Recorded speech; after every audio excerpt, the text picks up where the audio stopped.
Chapter 138. Aertiai's headmaster spoke tirelessly.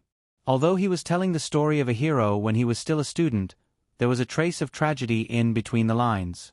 The little mages had never experienced the bloody war between the humans and the demons. They were born in the evening and grew up in the dawn.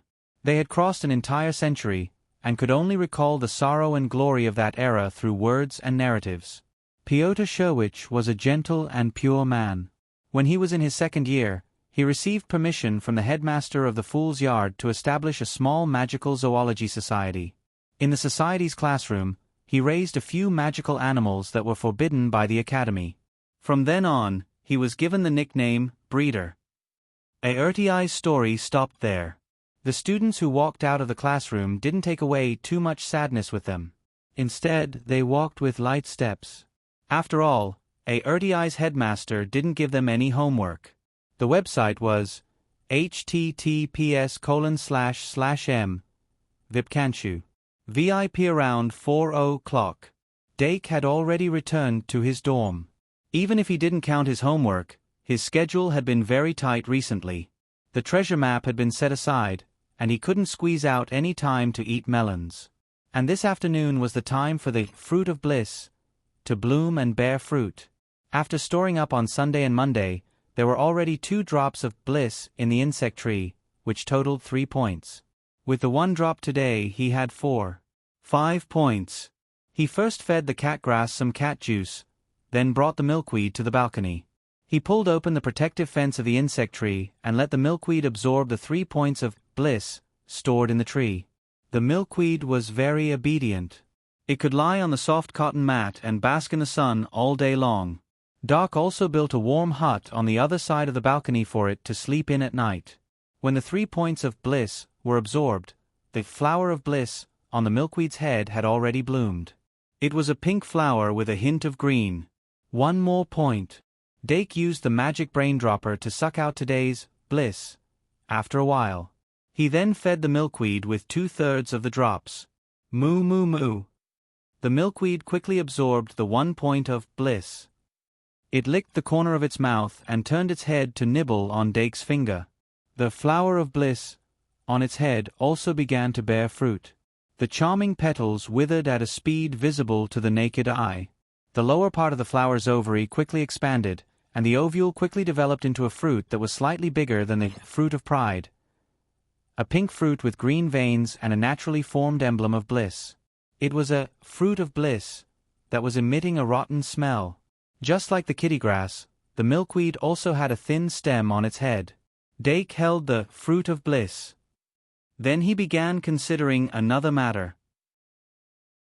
When he was making the Diru beast, he directly used the fruit of pride as the core material. In fact, he didn't make full use of it. Fruit. The fruit of bliss. Bliss, bliss bliss, bliss blav bliss blitch. The problem now is that we don't have a control group. We can't prove whether Kettle's juice extraction ability is effective on the fruit of great sin. It really depends on luck. But this time, I don't have too many concerns. After some thought, Dake summoned Kettlepot and placed the fruit of bliss into one of the holes. He then patted its head and said, "Please." "Bzzz." Hoo-Hoo responded and immediately retreated back into its shell. It began to dissolve and ferment the fruit. Since they had already reached this point, there was no point in worrying anymore. Dake waited patiently. They waited for nearly half an hour. Half an hour later, a cup of fruit of bliss juice appeared on the lab table. "Little devil. Forget it, I won't try this time. After all, I'm not a demon god." The fruit juice of the fruit of bliss was already very effective. Every drop he drank was 1 drop less, so it was better not to waste it. Dake calmed himself down and immediately moved on to the next step of the experiment. This time, the refining method is bird and beast species, common. The core material is the milk of the fruit of bliss and the milkweed. The target of the refining is the milk jar. Different from the time when he used the fruit of pride to refine the Diru beast, there wasn't much preparation for this experiment. Even the refining method was chosen based on the attributes of the milk pot. This was to guide the results of the experiment to the milk jar. However, because there was no prior experiment, he wasn't sure if the basic refining method of bird and beast species, common, would work. However, the error tolerance of the common refining method was actually quite high. Through this refining method, there was a probability of refining all the other attributes. In short, this experiment was full of uncertainty. However, it was precisely because of uncertainty that there was a surprise. The refining of every magic elf card was originally filled with random factors. The so-called refining method only limited this randomness to a certain extent. In short, before the experiment, Dake was already mentally prepared for the experiment to fail. The entire experiment process was quite smooth. After Dake activated the number 1 refining array, he slowly poured in the juice of the fruit of bliss. The light of the number 1 refining array flickered, as if the analysis of the fruit of bliss had encountered an obstacle. However, the circle of light eventually stabilized. Dake then poured in the milk of the milkweed as an ingredient, and the circle of light gradually lit up. Seeing that the materials didn't seem to be enough, Dake simply took out the other material related to the cow in his hands. When the thick and long Minotaurus hair was stuffed in, the light of the refining array suddenly burst out. When the light converged and the cocoon was woven, the experiment unexpectedly ushered in a success. Dake reached out and pressed on the light cocoon, pouring his desire for the milk jar into the light cocoon along with his magic power. The magic power in the light cocoon constantly fluctuated, and all kinds of materials continued to be smelted. It took about 5 minutes before it stabilized. Seeing that the light cocoon didn't explode midway, Dake was slightly relieved. He took out a mercury knife and carefully cut open the light cocoon. In the process of cutting open, milky white light continuously flowed out of the cocoon. When the entire cocoon was cut in half, the light cocoon suddenly turned into a viscous milk liquid. Dake calmed himself down, put down the mercury knife, and took out a pair of tweezers to pick up the magic card from the milk. As the milk slid down, the magic elf on the surface of the card was revealed, and it was the long-awaited milk jar. Dake was delighted and hurriedly rinsed the magic card clean. The edge of the magic card emitted a faint golden halo. It was actually a gold card. Card name, milk jar. Type, elf card. Level, *******. Race, bird beast. Attribute, normal. Magic power, 2000. Attack, 1000. Defense, 2000. Ultimate skills, herbivore, milk drink, round, roll. Chapter 139. 2000 points of magic power and defense, both at the top of the 4-star level. This big milk can was a magic elf card with full defense. Unlike Kettle, which was too small, Milk Can was 1.2 meters tall. It was more than enough to protect a magic ball. What was even more frightening was that, just like Kettle, it was a gold card with 4 sure kill skills. Gold cards were known as God's cards in the past, and they represented bugs. The 4 sure kill skills of Milk Can were also very practical, and they were not any weaker than Kettle. Dake immediately injected magic power to check the details of these 4 skills. Herbivore. Passive skill. When attacked by grass attribute sure kill skills, not only will you not be damaged, but your attack power will also increase. Milk drink. Drink milk and recover half of your maximum magic power. Round. Curl your body into a round shape to increase your defense. After using this sure kill skill, the rolling power will be doubled. Roll. Roll to attack the opponent. Every hit will double the power. The maximum number of attacks is 5. If interrupted, the coefficient will be reset. Remember the URL. Vipkanshu. 6-inch hiss. Isn't this a little too crazy? Even though he had some impression of these skills, Dake still couldn't help but sigh at how crazy they were after seeing them for himself. Herbivore was originally a hidden ability of Milk Can. With Herbivore, Milk Can was completely immune to grass attribute skills. It was the ultimate nemesis of grass attribute magic elves. Milk Drink was even more crazy. It was a completely strengthened version of Moon Ivan's Moonlight skill. Because Milk Can had 2,000 points of magic power, it was especially powerful.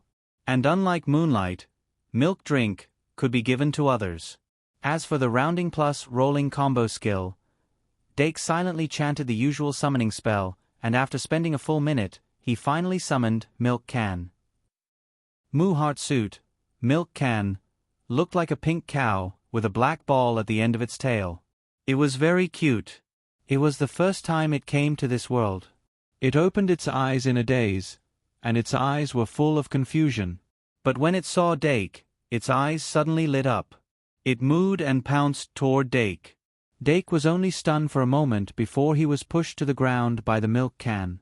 Although the milk jug was only 1.2 meters tall, it weighed 150 kilograms. Dake immediately felt the unbearable weight of his life. He smiled helplessly.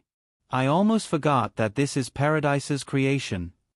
After pushing the milk can away, Dake began to test out his skills. Let's start with milk. The milk jug finally rubbed against Dake's palm and reluctantly retreated. Then, it stood up like a human, rubbed its hands together, and a milk bottle appeared out of thin air. This scene was slightly different from what Dake had imagined, but it didn't stop him from taking the milk bottle from Big Milk Can and tasting it. It was very ordinary and tasty, but it couldn't compare to the milk that had been fermented through kettle. But after drinking a little, Dake suddenly felt as if his whole body was filled with air, and he was full of energy. Obviously, this was similar to the milk from the cowgrass.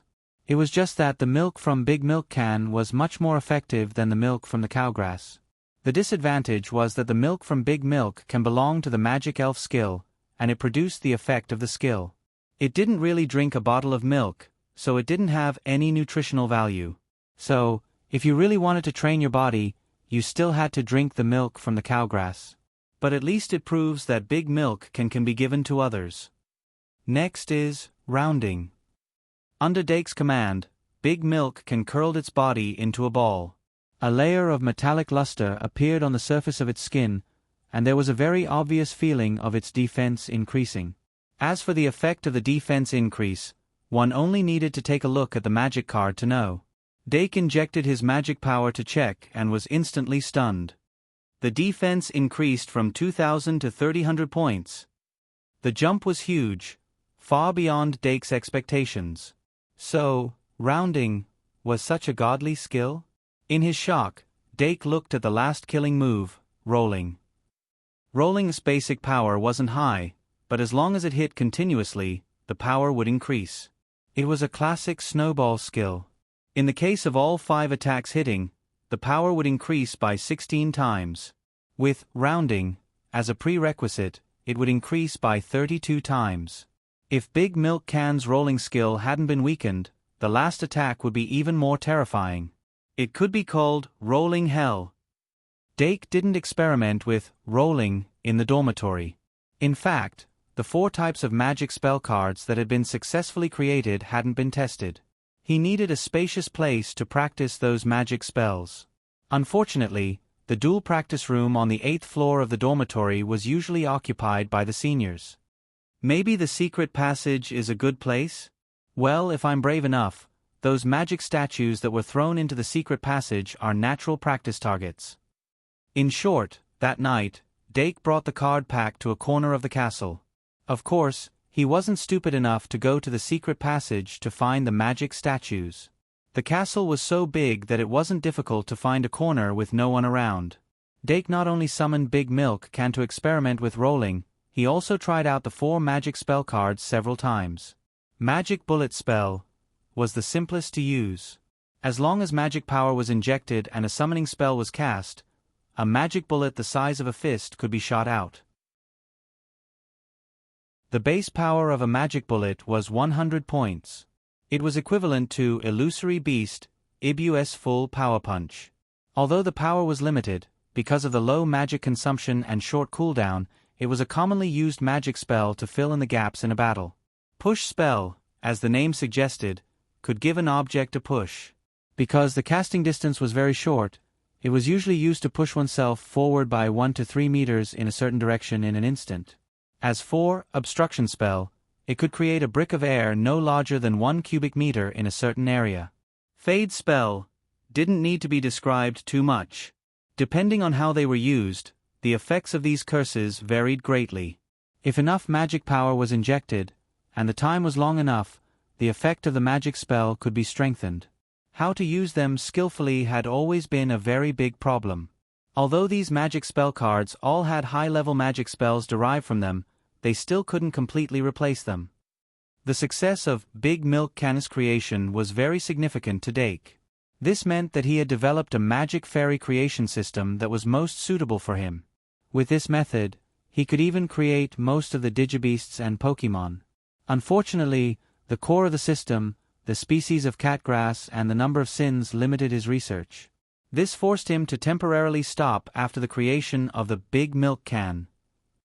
According to his calculations, in the next 3 days, he could draw a total of 5 points of bliss, and with the remaining 5 points, he had a total of 5 points.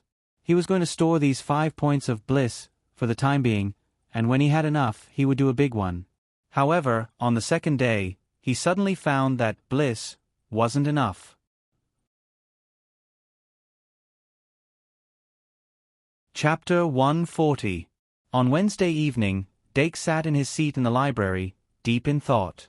Since the beginning of the month, he had drawn a total of 8 major sins.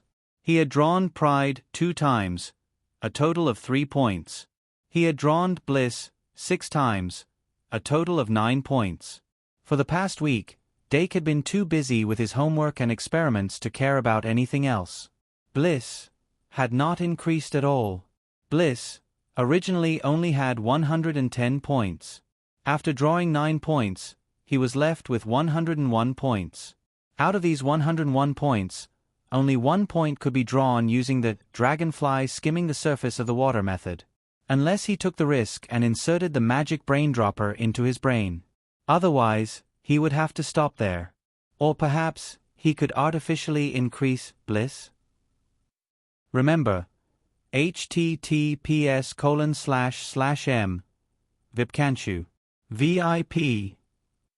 According to my calculations, I have a total of 8 major sins. I can draw 1 more in the next 2 days, a total of 3 points. I need to increase bliss to 104 points to meet my needs. Or I can give up on bliss and start with pride. Pride has 102 points left. I can only draw 1 more. I should think of a way to increase bliss. Bliss has the flower card as a backup. Even if it overflows a little, it is the safest choice. Also, bliss's growth path is very obvious. There are many ways to increase it. Let's do it. After making his decision, Dake raised his head and looked at Deanna, who was sitting in front of him. A faint light flashed in his eyes. There was a lot of homework for Tuesday's arithmetic class. Seeing that the first class on Thursday was the time to hand in their homework, many first-year students who had not finished their arithmetic homework came to the library to do it. Deanna and Luo C were among them. Every time they came to the library, they would sit opposite Dake. It was as if that had become their exclusive seat. Dake always taught them to use their brains and think more, and to solve problems with their own abilities. Therefore, the two of them frowned and thought hard. They did not ask Dake whenever they encountered a problem. This was a good sign. Even though Diana wasn't that smart, the first-grade arithmetic class wasn't that difficult. If he worked hard, he could lay a good foundation. This would be of great help to them in their second-year studies. That was because arithmetic was the foundation of everything.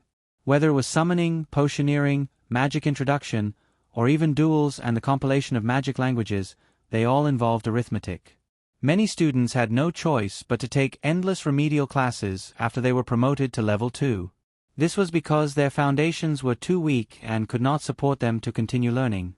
Dake didn't want to see his only 2 friends in the same grade fall into the abyss of tutoring. But after interacting with them for a long time as a teacher, not everything was good. Dake could not help but squint his eyes. It had been a long time since he had paid close attention to Diana and Luosi. Diana had silver hair. In the kingdom, silver and blonde hair were symbols of nobility. Diana's mother was a close relative of the royal family, so she had some royal blood in her. That was why she inherited her mother's silver hair, which was slightly different from the iconic brown hair of the Great Bell family. Luosi had blonde hair, but it was an extremely faint, slightly translucent, pale gold. Her Floddy family was originally a big noble family, but gradually declined during the war. Now, only her uncle's family was left. Unlike Diana, who had a round face, Luosi already had the charm of a beauty. Her face shape was changing into an oval face, and her temperament was more delicate and pitiful. People could not help but want to cherish her. Dake had not paid much attention to her all this time. Only now did he suddenly realize that he had such a potential girl by his side. But he carefully observed Luosi until her face turned red, but he still did not feel the awakening of the primitive power. This won't do. Dake had no choice but to look at Diana. Diana's round, pink face always made him want to reach out and pinch it. He still had this impulse. But for some reason, the primitive power was as still as a lake. It seemed that Diana was not that hot. Tired. Is this the growth of one's temperament? Dake pondered the reason. Simple visual contact is not enough to make my heart fluctuate too much? Dake tidied up a little and took out the self-study notes on magic language from his bag. He flipped through it and stood up. Diana curiously asked, "Dake, where are you going?"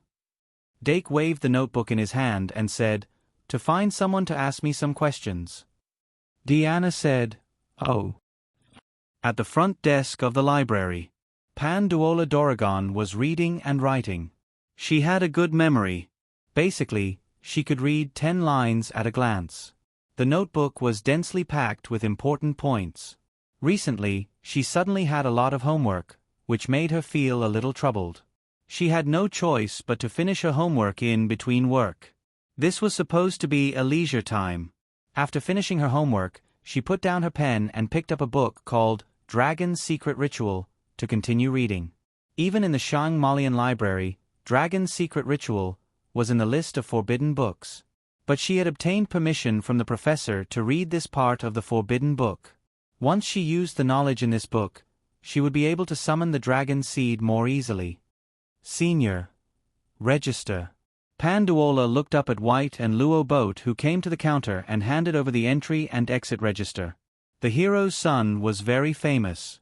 Especially after the meeting last Wednesday afternoon, people who did not pay much attention to him were forced to recognize him again. "Did your homework increase?" Panduola asked casually. The hero's son, who did not usually appear in the library, came every day. People could not help but think that it was due to the pressure of homework. But when she asked casually, White suddenly became nervous. This was the first time Panduola took the initiative to talk to him. When Luo Boat touched his arm, he scratched his head and said, "Yes, it increased. I don't know what's wrong with the professors. The pressure of studying is already very heavy." Panduola nodded slightly. It seems that this is not a phenomenon of the same grade. Then she took back the entry and exit register and continued reading. White opened his mouth and wanted to say something, but suddenly saw a familiar person walking out. Dake did not expect to meet the hero's duo here, but it did not affect him. White did not know why, but Luo Boat's expression was not right. Dake hesitated for a moment, then nodded to the two of them as a sign of politeness. Then, he walked into the counter very naturally and moved a stool to sit next to Senior Sister. He asked, "Senior Sister, do you have time?"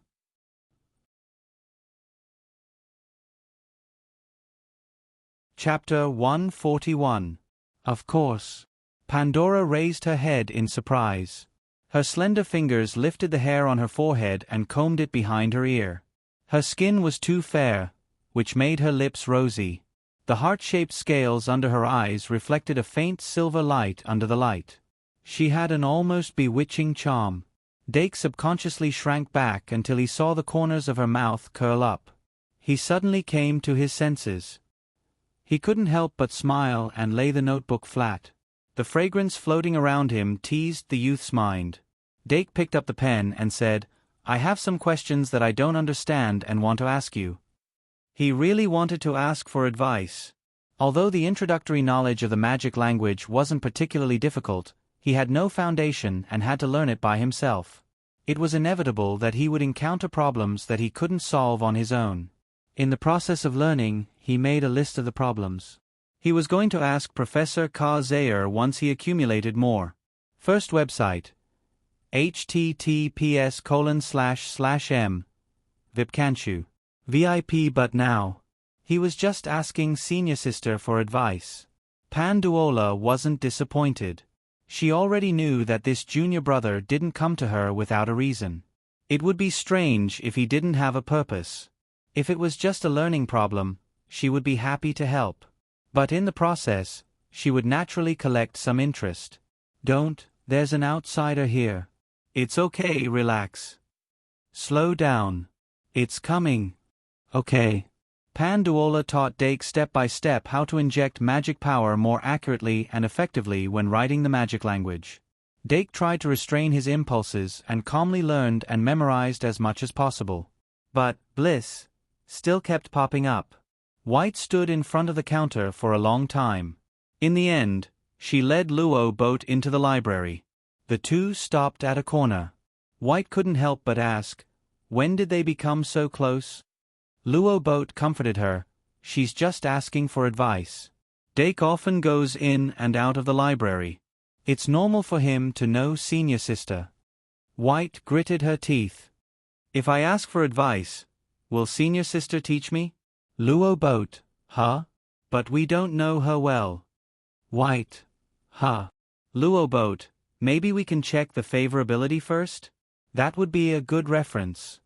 White was already holding taboo love, but she shook her head and said, "No need, it shouldn't be too high. We are indeed only strangers whose names we know." Luo Boat, "Do I have to be like Dake and read more books to have a chance?" Luo Boat, "I don't know.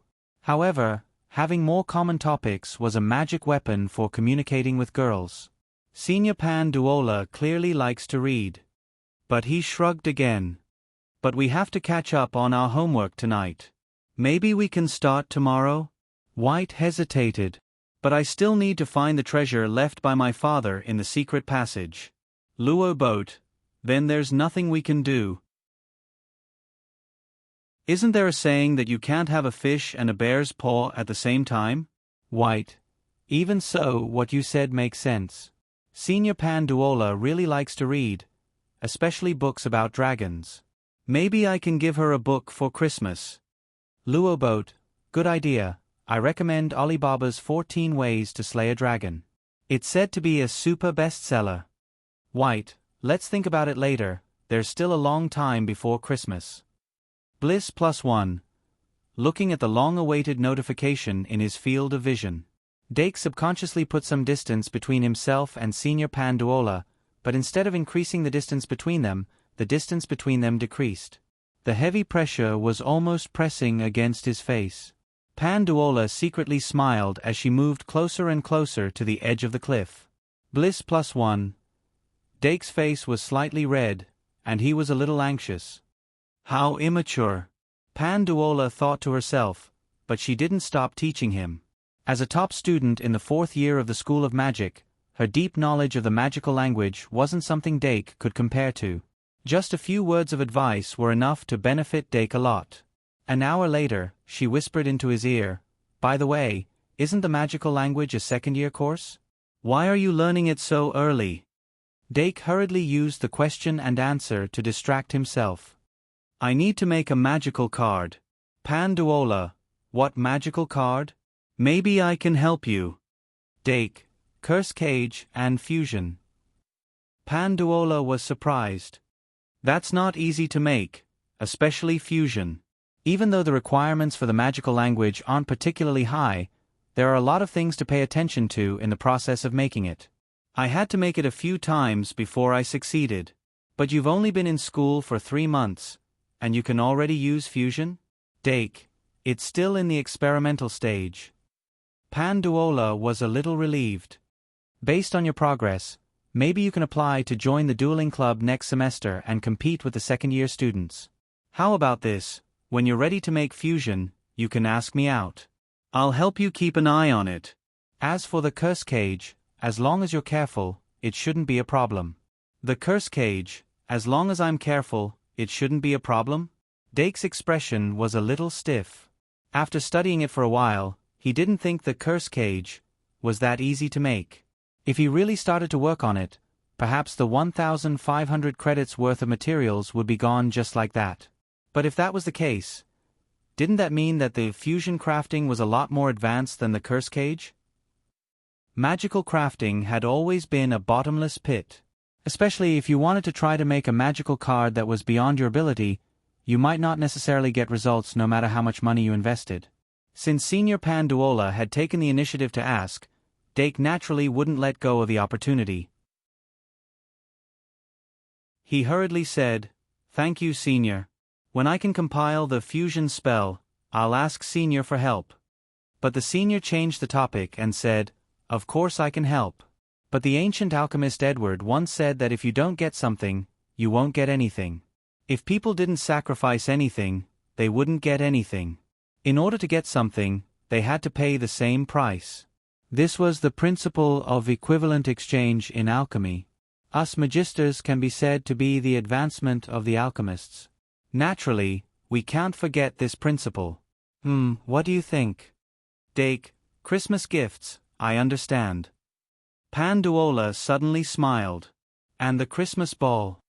This feeling of clearly knowing, but restraining oneself and returning to etiquette, isn't too bad. Heartsuit, Panduola watched Dake's back disappear into the library. Her gaze immediately turned and quickly returned to the sea of knowledge. Those who were proficient in time management could always quickly switch between two states. Back in the reading room, Dake looked at the problem he had roughly solved in his notebook and glanced at the bliss that had skyrocketed by 7 points. He couldn't help but fall into distress. Did it really overflow?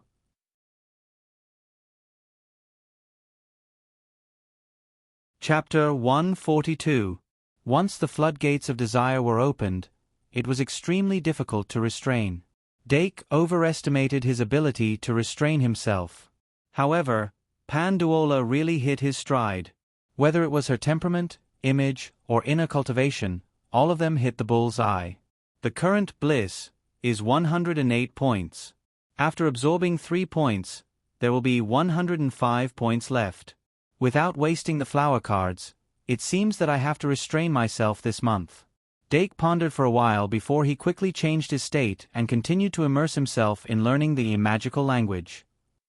Panduola also talked about a lot of knowledge that he hadn't dabbled in before.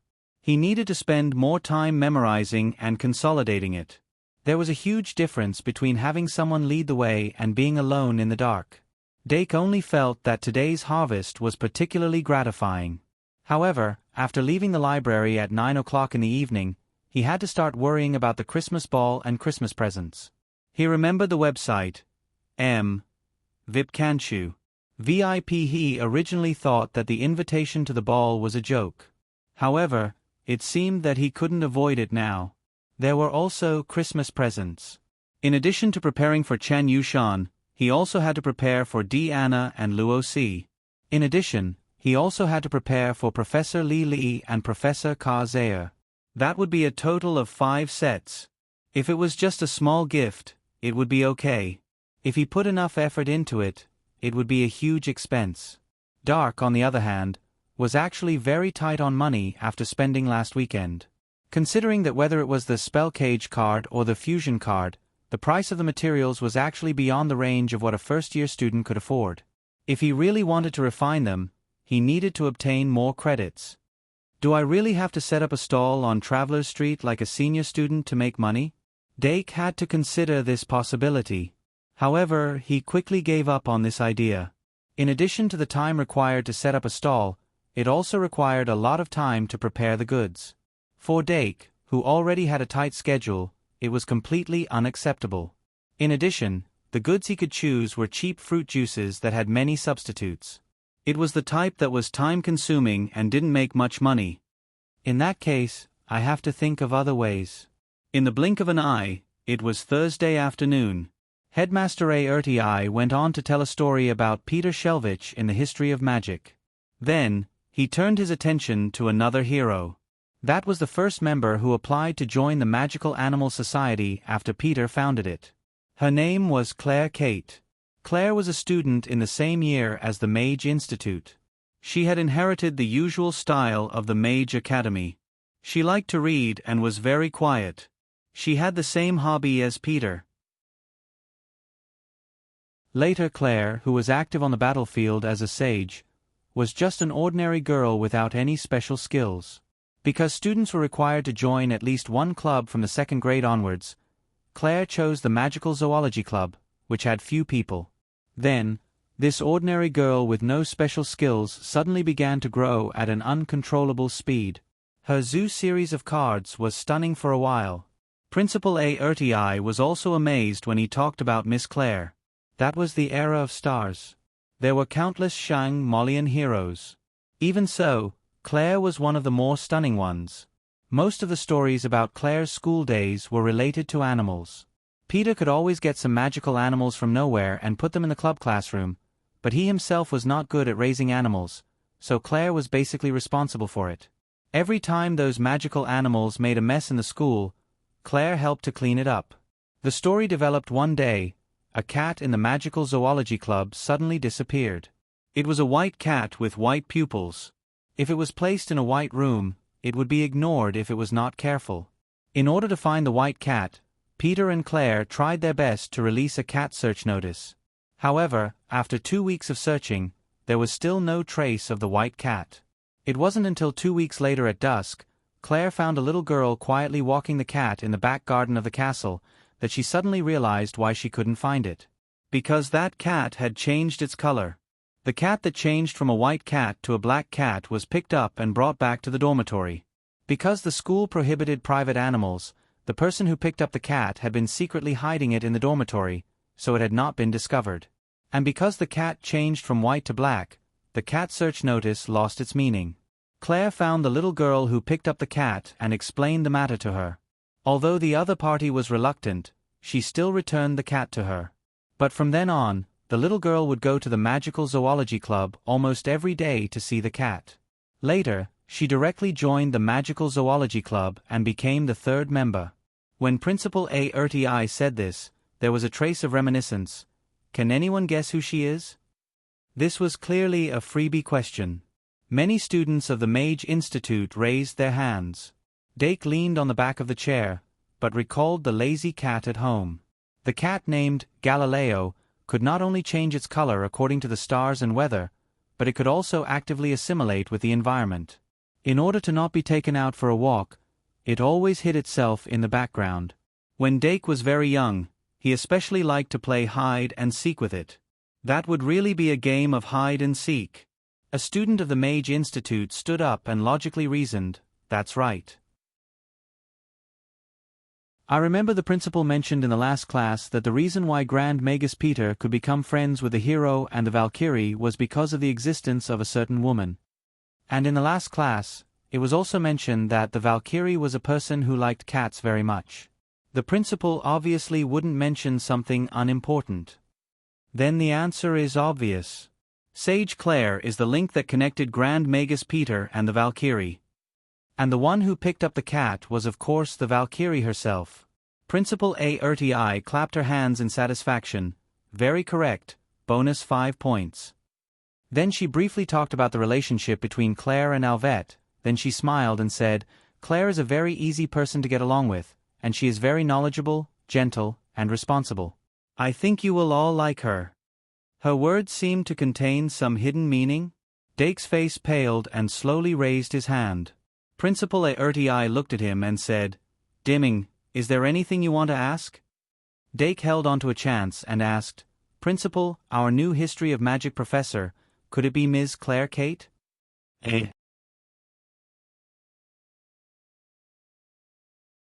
Chapter 143. You guessed right. The hero of the Dusk War, the Sage of the Beasts, Claire Kate, will be coming to St. Marianne next week. Dark nodded and said, the hero of the Dusk War, Sage of the Beasts, Claire Kate, will be coming to St. Marianne next week. Following Principal Artie's official announcement, the classroom instantly became noisy. Claire wasn't as famous as the hero or the Valkyrie, but since she had the title of Sage, she must have some fame. Not to mention, there was a portrait of the Sage of the Beasts hanging on the wall of honor of the Sorcerer's School. The students of the Sorcerer's School were naturally the most excited about this. The students of the Sorcerer's School vied with each other as they looked forward to the hero of their school. On the other side, the students of the House of Fools were also interested. A girl from the House of Fools suddenly raised her hand and asked, "Excuse me, will Ms. Claire Kate be the Dean of the House of Fools?" 4 faculties, 4 deans. However, after Professor Didi's resignation, the position of Dean of the House of Fools had been vacant, and the students of the House of Fools had been without a leader. Remember this. https://m. Vipcanshu. VIP. They naturally had more fantasies about the new professor. Principal Artie said, Claire will temporarily take over the position of History of Magic until the end of the semester. However, whether she will continue to be the Dean of the House of Fools or not will take some time to consider. Both of us. After hearing Principal Artie's confirmation, Dake sat down dejectedly. Claire Kate was one of the Valkyrie's best friends when they were students, and they had kept in touch after the war. Or rather, she had temporarily lived in the Duke's mansion for a long time. This Sage of the Beasts was just as Principal Artie said, gentle, quiet, knowledgeable, and a hero worthy of respect. Her only flaw was that she liked to turn people into animals. He closed his eyes and listened to the excited discussions of the students. He felt that these kids were really naive. When they were turned into cats and dogs because they angered Claire, or because they made Claire happy, they would probably know what it meant to be, humans are not sages. In short, except for Dake, who didn't have a good impression of Claire, the rest of the students were very happy. After this lesson, the news that Sage of Beasts was going to be the temporary magic history professor spread like wildfire among the first years. It didn't take long for the entire academy to know about this. Some of the people who didn't pay much attention to heroes in the past also started to look up information. After all, Claire Kate was a true war hero. Who wouldn't like a hero to be their professor? That night, while Dark was doing his homework in the library, the curious Diana asked in a low voice, "Dark, do you know a new professor of the history of magic?" Dake nodded and said softly, "We've been together for a while." Diana was a little envious. What kind of person is Ms. Claire Kate? Would she tell stories about heroes like Headmaster Artie? Would she assign a lot of homework? Does she like bears? Dake looked at Diana's pure and innocent eyes, and a trace of warmth flowed out of his heart. He then said, "How should I put it? She's a person like her name. I think Diana will definitely have something in common with her." Diana patted her chest and let out a sigh of relief. That's good. The students were looking forward to the new professor, but they were also a little worried. But as expected, the expectations were higher. Dake even heard that the first-year students from the School of Magic and the School of Fools were planning a surprise. But the good news was that Claire Kate would only work at the Shangmalian until the end of the semester. She was probably just a temporary replacement. The headmaster would most likely find a more suitable professor during this period of time. After returning to the dorm, Dake completed the last extraction of bliss. So far, there were a total of 5 bliss points stored in the insect tree, and 1 pride point. Dake had 2 ideas for the time being. One was to use the Fruit of Bliss to make 2 more magic elf cards next month. The other was to find a way to continue accumulating. After he had 20 bliss points, he would try to get the Fruit of Bliss. The former was a more reliable choice. The latter had higher expectations, but he wasn't sure if 20 bliss points were enough. But when the time came, he still had half a month to think about it. The next day was Friday. After the dual class in the morning, the students were looking forward to their trip to Travelers Street again. There were no tasks related to Travelers Street this week. The first-year students seemed to have not had fun in a long time. Plus, they had been suppressed by homework, so they were all very bored. At noon, It was 12 o'clock. Students poured into Travelers Street in twos and threes. Dake didn't enter Travelers Street until it was 1 o'clock. He went straight to the Cat's Flower Shop. He first greeted the cats, and then asked the shop assistant, "Miss Cat, is there any progress in the development of the rabbit grass?" The shop assistant was very happy that someone had been thinking about her new product. "It's going well. If it's fast, it'll take half a month. If it's slow, it'll take 2 months. There should be results." Dimming, "Do you think the rabbit grass will sell well?" Dake smiled. "It should. After all, the rabbits are so cute." Then he walked around the secret room, but he didn't buy any new cat grass. This weekend, Dake spent more time learning magic language. His progress wasn't slow. He was gradually getting started. Panduola's guidance was like opening a window for him. He could see the scene in the room more clearly, and it became easier for him to learn. And when he worked hard for it, White and Luo boat went deep into the secret passage again. They started their adventure to find the treasure. On the other side, AI Ma Metis's research on the mural had reached a critical point. On Sunday night, AI Ma found Dake and shared her research with him. Dake was somewhat embarrassed. After all, he didn't have time to study the mural. But AI Ma didn't complain. She flipped through a lot of literature, asked the seniors, and made a detailed deduction and analysis according to her own ideas. Finally, she had some results. Dake sat down and let AI Ma sit next to him. When AI Ma shared the results, the corners of her mouth couldn't help but curl up slightly. She opened her notebook and whispered, "If my analysis is correct, this set of murals should be from the super ancient era 4 eras ago. At that time, there were a lot of gods. They either lived in the sky or mixed in with the crowd."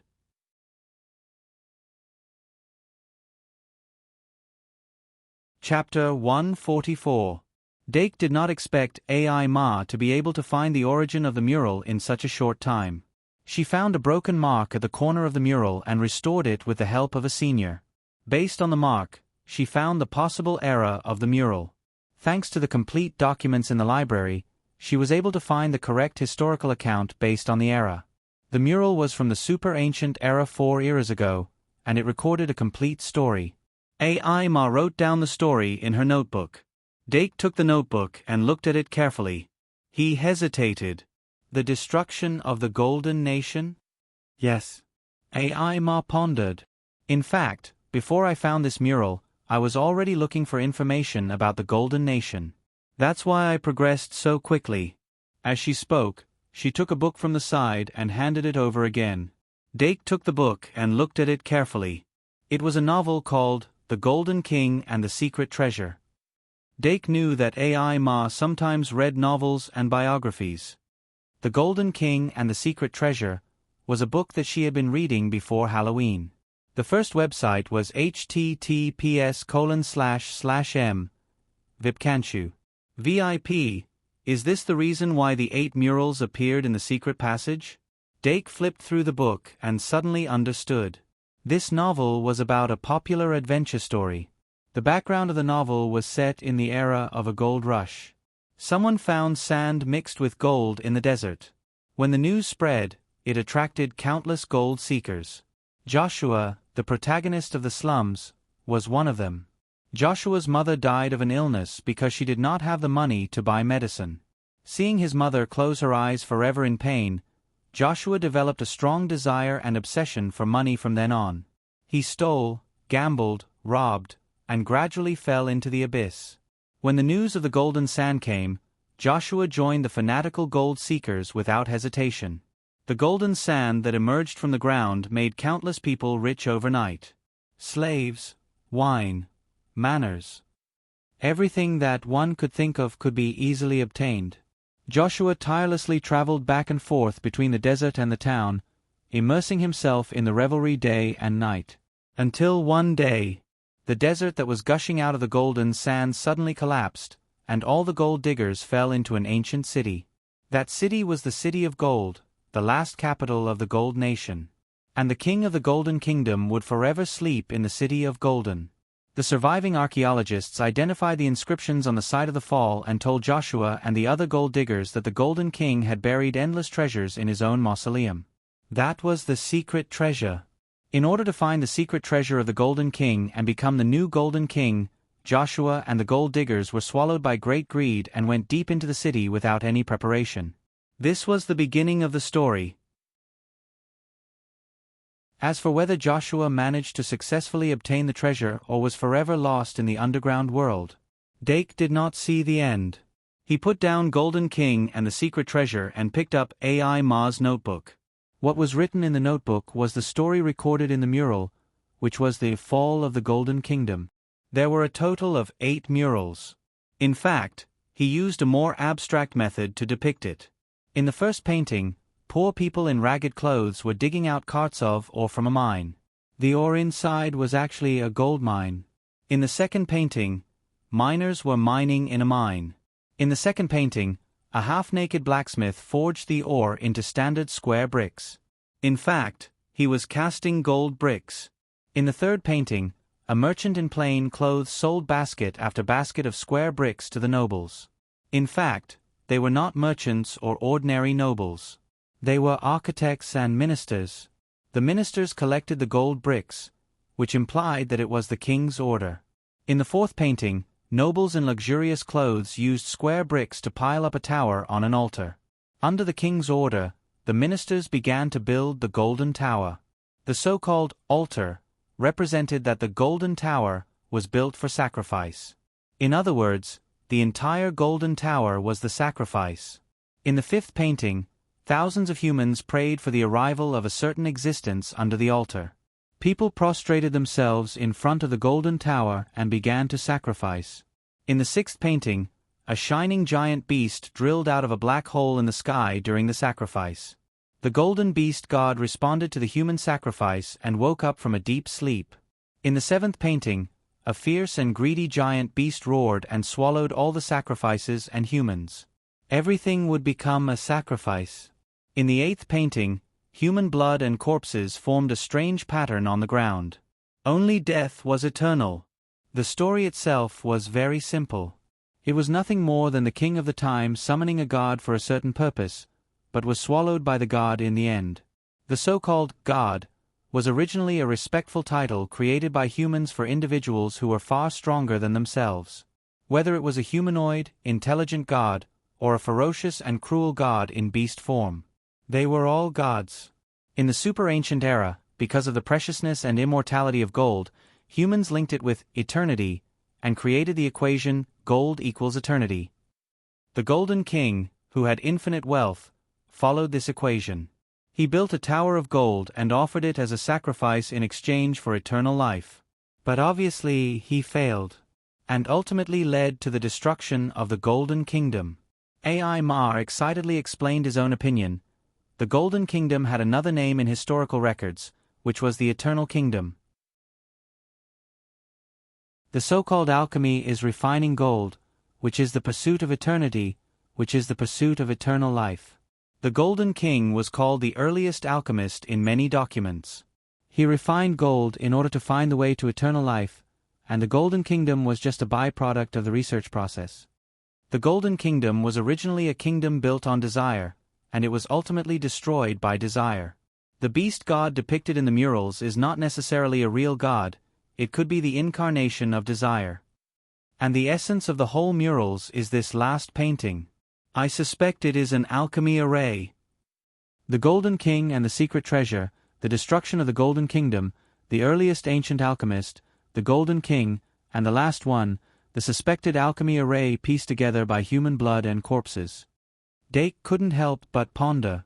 When he was copying the murals in the secret passage, he felt that the eighth painting was particularly strange, so he put in a lot of effort and painted it very carefully. But even so, to restore a complete alchemy array from a painting was still an extremely huge project. It could even be a project for an entire career in the academy.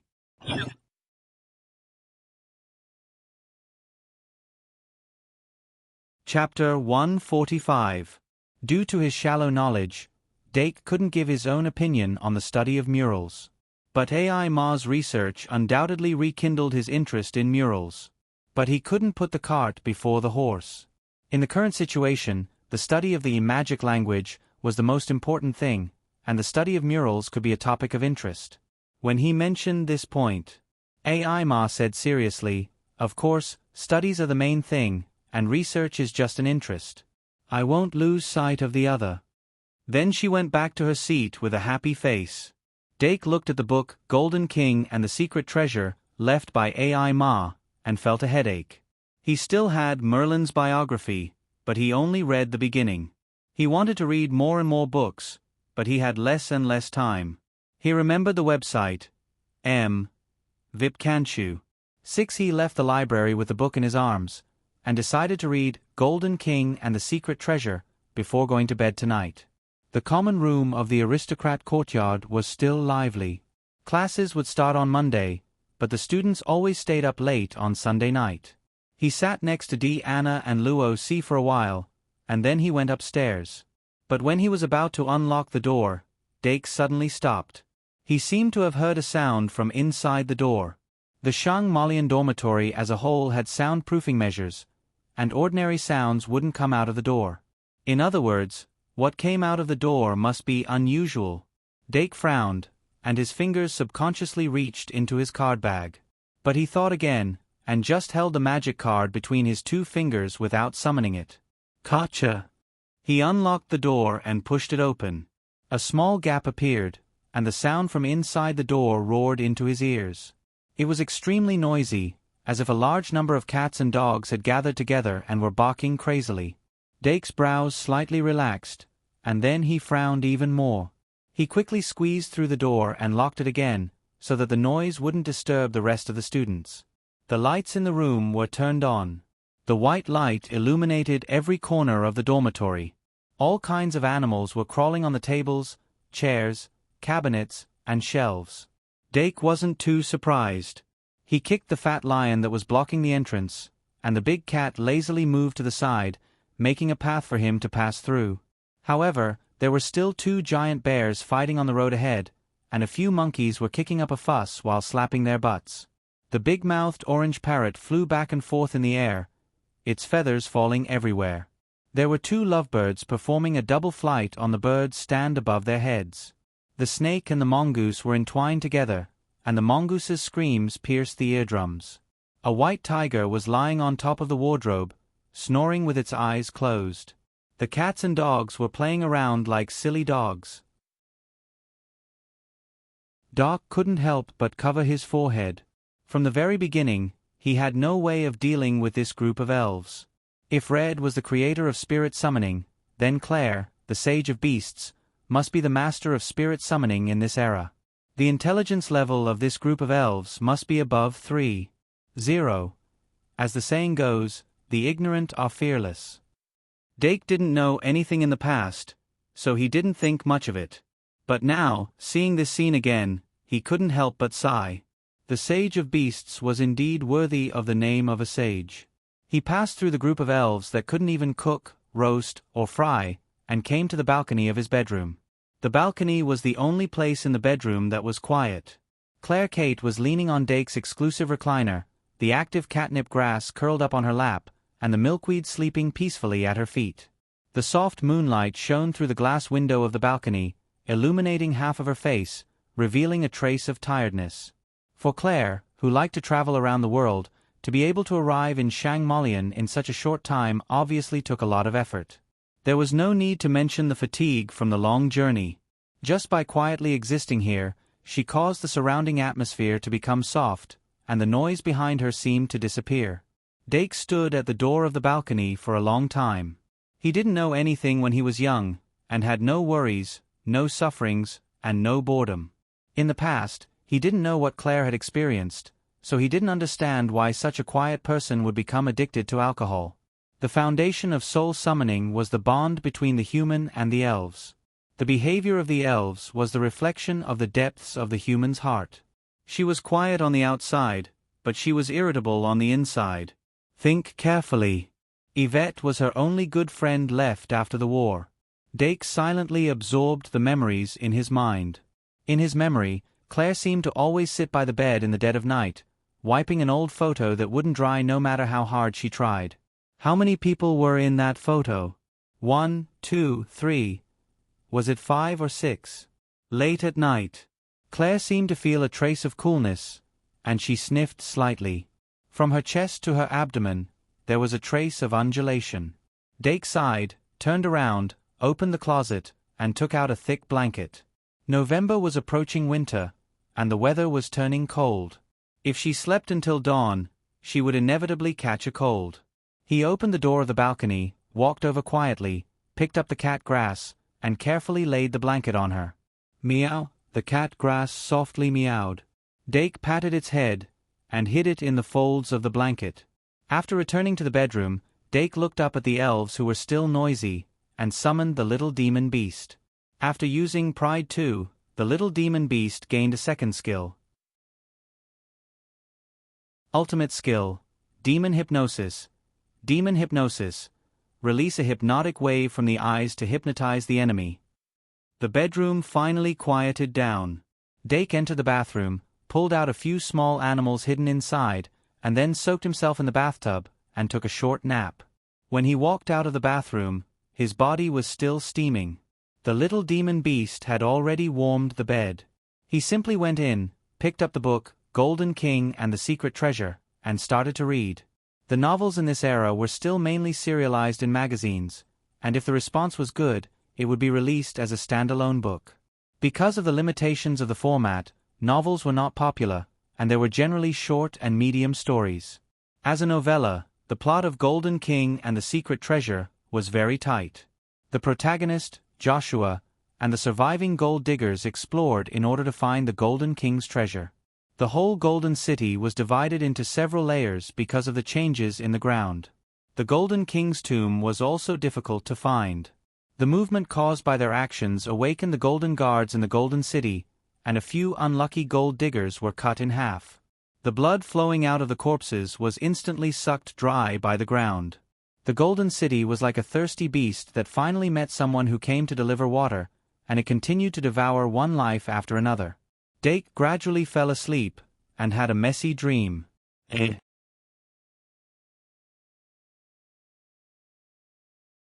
Chapter 146. 3:00 in the morning. Claire woke up with a start from her sleep. Her forehead was covered in a thin layer of cold sweat. She opened her eyes and looked at the ceiling of the balcony. Her eyes went from blank to focused. It took her a while to come back to her senses. I'm back again. The layout of the tower dormitory hadn't changed for decades. Only the furniture had been updated. Every dormitory was a template. The space on the balcony was as narrow as ever. Claire wasn't good at socializing, and she lacked a sense of security. After school, she basically spent her time reading books on the balcony. The narrow space and the room full of animals made her feel peaceful. When it comes to animals, remember this in a second. https://m. Vipkanchu. VIP. She only remembered now. She got up and picked up the catnip plant. She glanced into the bedroom. She saw the magic elves that had accompanied her for half of her life sleeping peacefully in the bedroom. This made her feel a little surprised. Did Dake make this? She turned to look at the bed. Her best friend's son was nestled in the bed. There was a ball-shaped familiar with bat wings at the head of the bed. Bat. Claire yawned. She was still a little sleepy. She pushed open the door to the balcony. The magic card hidden in her sleeve shook gently. The field magic that covered the entire bedroom naturally dissipated. The magic elves turned into light at the same time and poured into her card bag. Under normal circumstances, magic elves couldn't exist outside of the magic card for a long time. However, Claire was known as the Sage of Beasts. Naturally, she had her own specialty. Whether it was the small field card Zoo or the large field card Animal Kingdom, they could make the magic elves of birds and beasts materialize for a long time. As long as the field card was activated, the area covered by the field magic would be her animal territory. Claire, who entered the bedroom, put the catnip plant in the sleeping basket at the head of the bed. Then, she looked at Dake on the bed with sparkling eyes. Before she came here, She had already inquired about Dake's situation from many people. However, combined with her understanding of him in the past and what she heard over the years, she felt that something was wrong. How could a person who couldn't even persevere with the most basic sword training become a model student with all-round development in moral, intellectual, physical, aesthetic, and labor? However, the blanket in her hand seemed to be silently stating a fact. "Have you really grown up?" Claire bent down and carefully sized up the young man she hadn't seen for a few years with a glimmer in her eyes. "But it still looks so small." She reached out to poke Dake's face, and the light in her eyes grew brighter. 6:00 sharp. Dake suddenly woke up. For the entire night, he had been having messy dreams. From the various dramas he had watched in his previous life to the various things he had experienced in this life, everything was jumbled together, causing the quality of his sleep to deteriorate. Especially the dream that he had before he woke up, it woke him up in shock. When he was about 6 years old, he was turned into a cat by an angry Claire because he tore her book. That night, he was sandwiched between Claire's breasts and almost suffocated to death in his sleep. What was even more frightening was, after that, Claire seemed to be addicted. As long as she was unhappy, she would take it out on him. As long as she couldn't sleep, she would turn him into a pillow. His mother, who usually spoiled him, was in cahoots with Claire. For several nights, she sandwiched him between her breasts, causing him so much pain that he almost developed a psychological shadow. Those nightmarish days finally ended when Claire left the Duke's mansion. But now, the devil was back. The memory lingered in his mind. Dake suddenly opened his eyes. Claire's body fragrance was very unique. It was the kind of smell that was hard to forget. The first thing he saw was Claire, who was sleeping beside him. Then he subconsciously looked down. But what appeared in his eyes wasn't a body that had turned into a cat, but a snowy body. Bliss +1. Dake's expression changed slightly. He immediately used the God of Underworld spell to empty his mind and finally stop the growth of bliss in time. For some reason, Claire didn't turn him into a cat. But she still used him as a pillow. After a short while, Dake calmed his mind and deactivated the God of Underworld spell. Claire's dignified and beautiful face was close to him, and her breath carried the fragrance of orchid. Dake quietly pulled away and tried to get down from the other side of the bed. But Claire's eyelashes moved slightly, and she opened her eyes with bright eyes. Dake's expression didn't change. "Good morning, Aunt Kate." Claire straightened up from the bed and combed her hair. "You don't mind if I stay here for the night, do you?" Only then did Doc reveal a smile. "Of course not. Didn't Principal Urti arrange a dorm for you?" Claire smiled. She should have arranged it. But I came earlier than she expected. I didn't want to disturb her in the middle of the night, so I came to your dorm to take a look. Dake's face darkened. "So it's not disturbing to disturb me?" Claire patted the bed. "After all, we're in this kind of relationship." The morning air was as fresh as ever. Dake and Claire walked side by side on the way to the cafeteria. Claire sniffed the surrounding air and sighed. "Ancient things are always the same." Dake said casually, "Isn't that why they're valuable?" Claire didn't say anything. Dake said again, "Aunt Kate, don't you want to talk about your travels in the past few years?" Claire shook her finger. "Do you want to know? Then I have to recommend you to buy Claire's Travels in the Week." Dake was surprised. "You're publishing a book?" "Claire, I'm a columnist for Erudite magazine." Dake, "Okay, then I'll read it when I have the chance." "Claire, don't just ask me. Is your life in the academy going well? Did you get a girlfriend?" Dake rolled his eyes. "It takes a lot of time to maintain the dignity of a top student." The two then entered the cafeteria. Claire ordered the food with ease and greeted the older halfling chefs one by one. When she finally sat down, Professor Shi Erfu appeared at the same time. Dake restrained himself and left the scene to Claire and Professor Shi Erfu. They didn't immediately start talking about business. Instead, they sipped tea after the meal and reminisced about Claire's school days. Professor Shi Erfu's tenure in the Shang Malian Academy was second only to the principal of ARTI. She witnessed the growth of countless heroes. She also witnessed the fall of countless heroes. Time was cold and cruel. The only thing that could go against time was the feelings between people. Professor Shi Erfu was sincerely happy that Claire returned to school.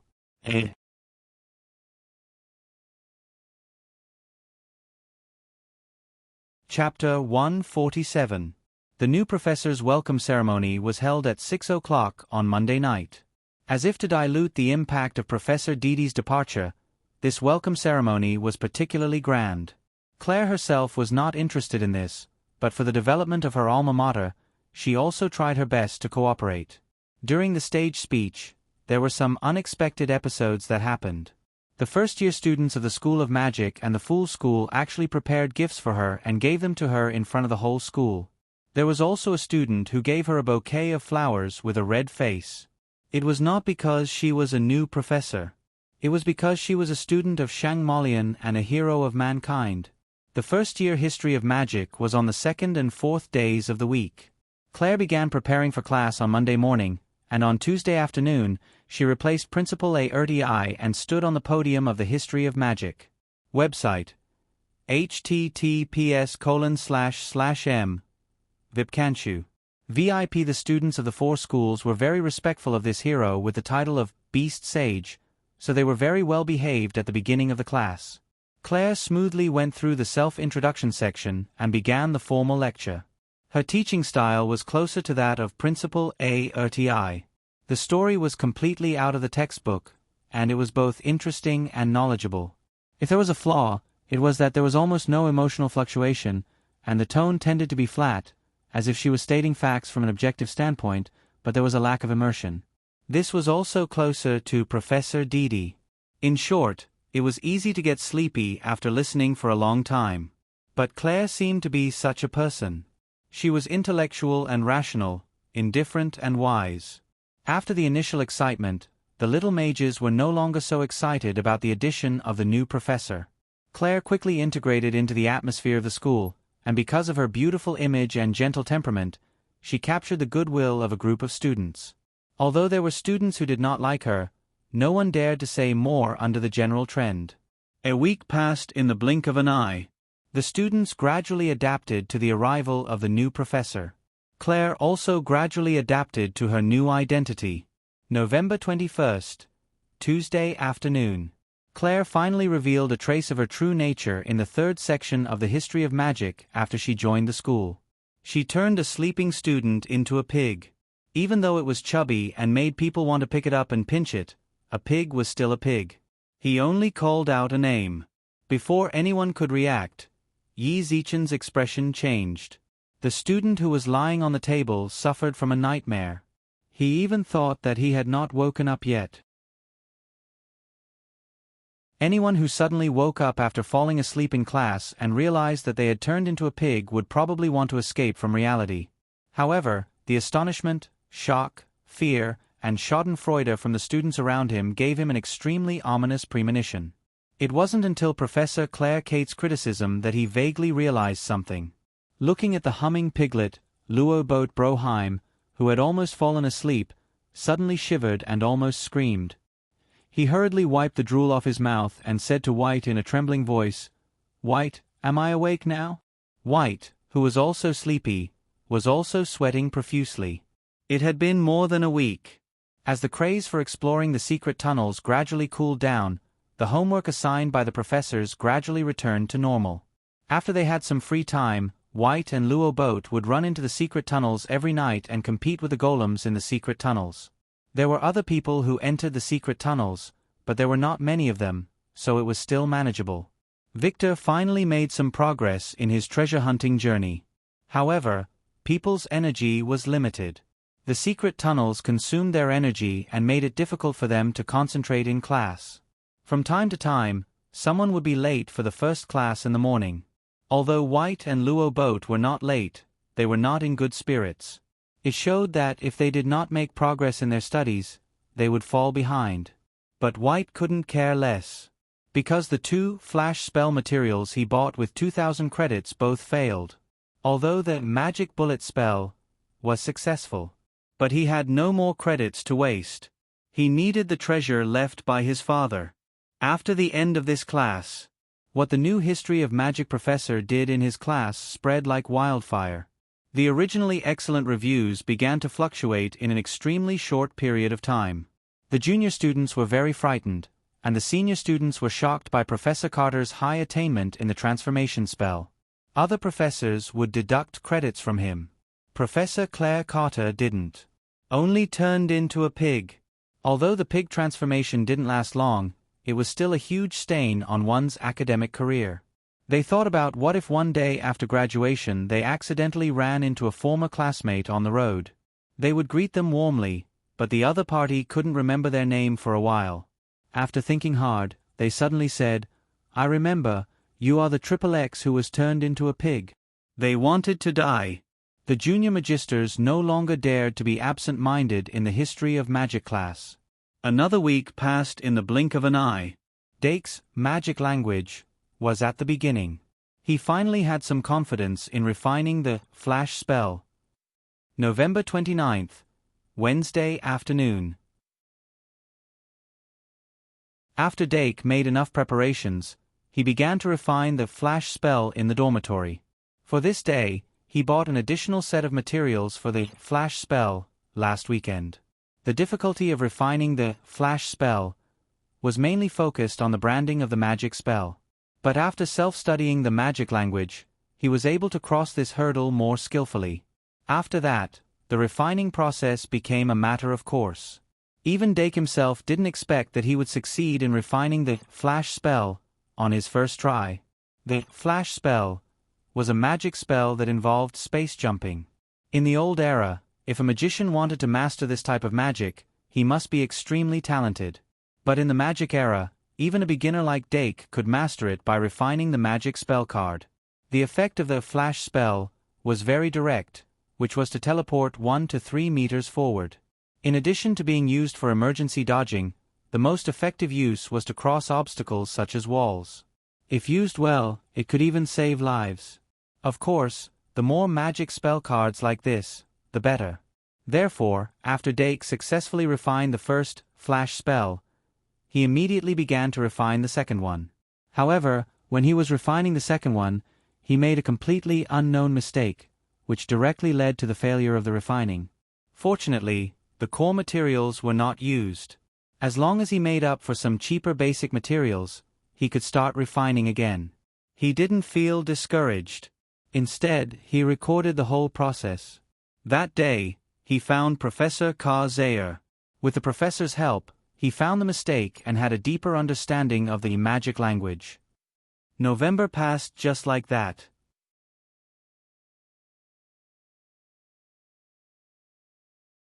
Chapter 148. Autumn left and winter came. Everything was resting. With the sudden drop in temperature, Shang Molian began to issue winter school uniforms. Although it was a winter school uniform, it was actually just a warm inner lining added to the autumn school uniform. The new January began with the dual class on Friday. Professor Cheong Si stood on the podium and carefully analyzed the dual cases. Dake, who was in the last row, closed his collar and exhaled, causing white smoke to rise. Last night, he did a monthly summary. In the end, he realized that he was too lacking in self-control in November compared to October. Other than jealousy and wrath, all the other stats increased. Pride, 105, 106. Jealousy, 42, 41. Remember the website M. Vipkanshu. 6. Wrath, 94, 90. Sloth, 62, 64. Greed, 89, 97. Gluttony, 62, 64. Bliss, 111, 109. There was no doubt that it was inflated. Pride had lost 3 points, but it increased by 4 points. Sloth and gluttony were still rebounding. Greed's surge was expected, but it was still too fast. There were signs of it going out of control. Bliss's value was still rising uncontrollably to 109 points after he used the flower card to reduce it by 1 point and the magic brain dropper to draw 12 points. Although he had done it on purpose, it was still not easy to deal with. If he did not tighten his self-control in December, the problem would get worse. Phew! Doc patted his cheeks so that he could clear his mind and listen more attentively. It had been 3 months since school started, and there was less than a month left before the end of the first half of the semester. To be exact, the first half of the semester would end on Friday, December 22nd. Then, Shang Molian would welcome Christmas and a week's holiday. If you could guarantee that you could travel back and forth within a week, you could apply to go home on the 22nd and spend a warm Christmas Eve with your family. But if you couldn't, you had to stay in school.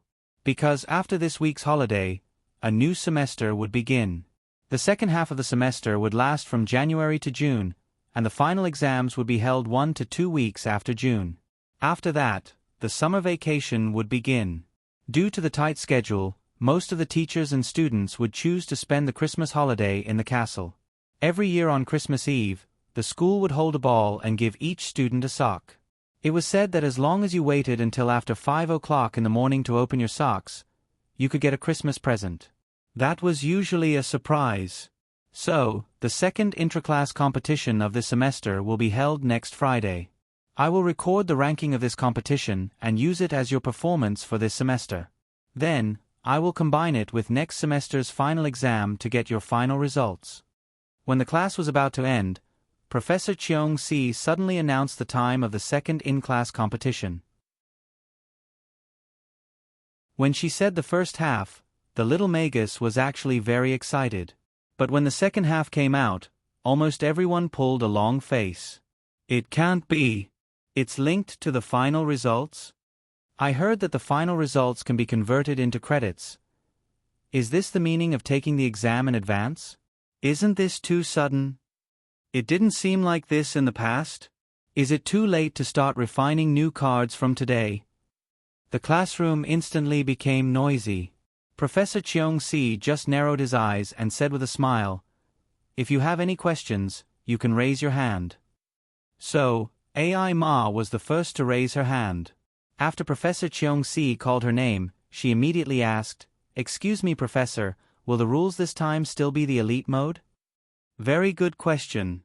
Professor Cheong-si clapped his hands, motioning her to sit down, and then said, "This time we will use the standard duel system, but there is no limit to the minimum number of magic cards." Doran of the aristocrat house immediately raised his hand. Professor Cheong-si nodded towards him, and he immediately stood up and asked, "Then if there are fewer magic cards, won't it be a big loss?" Professor Cheong-si amiably said, "The magic cards are the result of your studies this semester. Those who are excellent in their studies will naturally have more magic cards. How can you say it's a loss?" Doran suddenly choked. In the last row near the door, White Gouda also raised her hand high. When Professor Cheong-si called her name, White asked loudly, "Excuse me, Professor, will there be a credit reward this time? Or can the ranking results be converted into credits?" Cheong-si said, "The ranking results of this in-class competition are only used as a reference for the final exam results, so it can't be converted into credits. But if you win the championship, there will be credits as a reward." White: "How much?" Cheong-si: 5,000. Hiss. The audience suddenly sucked in a few breaths. What was the concept of 5,000 credits? The winner of the first-year Crimson Star, the king of the masquerade ball, Dake Dim-eng, only received 5,000 credits in the event. And the champion of the first in-class competition was only 1,000 credits. Looking at the situation, would the second and third place also be rewarded with credits? Sure enough, Professor Cheong-si immediately said, "This competition is more complete, and the rewards are more comprehensive. Other than the champion, the top 10 will all be rewarded with credits." As soon as the news came out, the classroom suddenly boiled over. It wasn't easy to win the championship, but it was possible to get into the top 10. Everyone was a freshman, and no one was more important than anyone else. There would always be a chance if they fought. As for the link to the final exam results, it had already been selectively forgotten. One more week. All the students rubbed their palms together. Werther glanced at Doc, who was by the window, and hardened his resolve. Dake, who had replenished some basic materials for the blink incantation last weekend, was also thirsty for credits. But he didn't overdo it. He also didn't make up his mind. He didn't slack off during the 3 months of studying, and whether he could win the championship or not, he would let nature take its course. Instead of thinking about that, it was better to think about how to protect the insect trees after winter. In short, it was time to change the magic potions. There were 4 types of magic potions used to cultivate the insect trees, and each season was different. Among them, the winter and summer magic potions were more expensive, while the autumn and spring magic potions were cheaper. Therefore, in the afternoon after the duel class, Dake left the castle at the right time and entered Traveler's Street through the pavilion in the middle of the lake. December had just arrived, and there was already a Christmas atmosphere in Traveler's Street. Many shops hadn't even set up their Christmas trees yet, but the words, "Christmas Special," were added to their flyers. Dake walked through the long street and first entered the Goo Flower and Wood shop, and bought the winter magic potion for the insect trees. Then he turned to the Cat Grass and Wood shop, and asked about the improvement of the rabbit grass. The shop assistant was a little embarrassed. "The improvement of the rabbit grass is really difficult to solve, but I just got a new variety. Do you want to take a look?" Begging for monthly votes.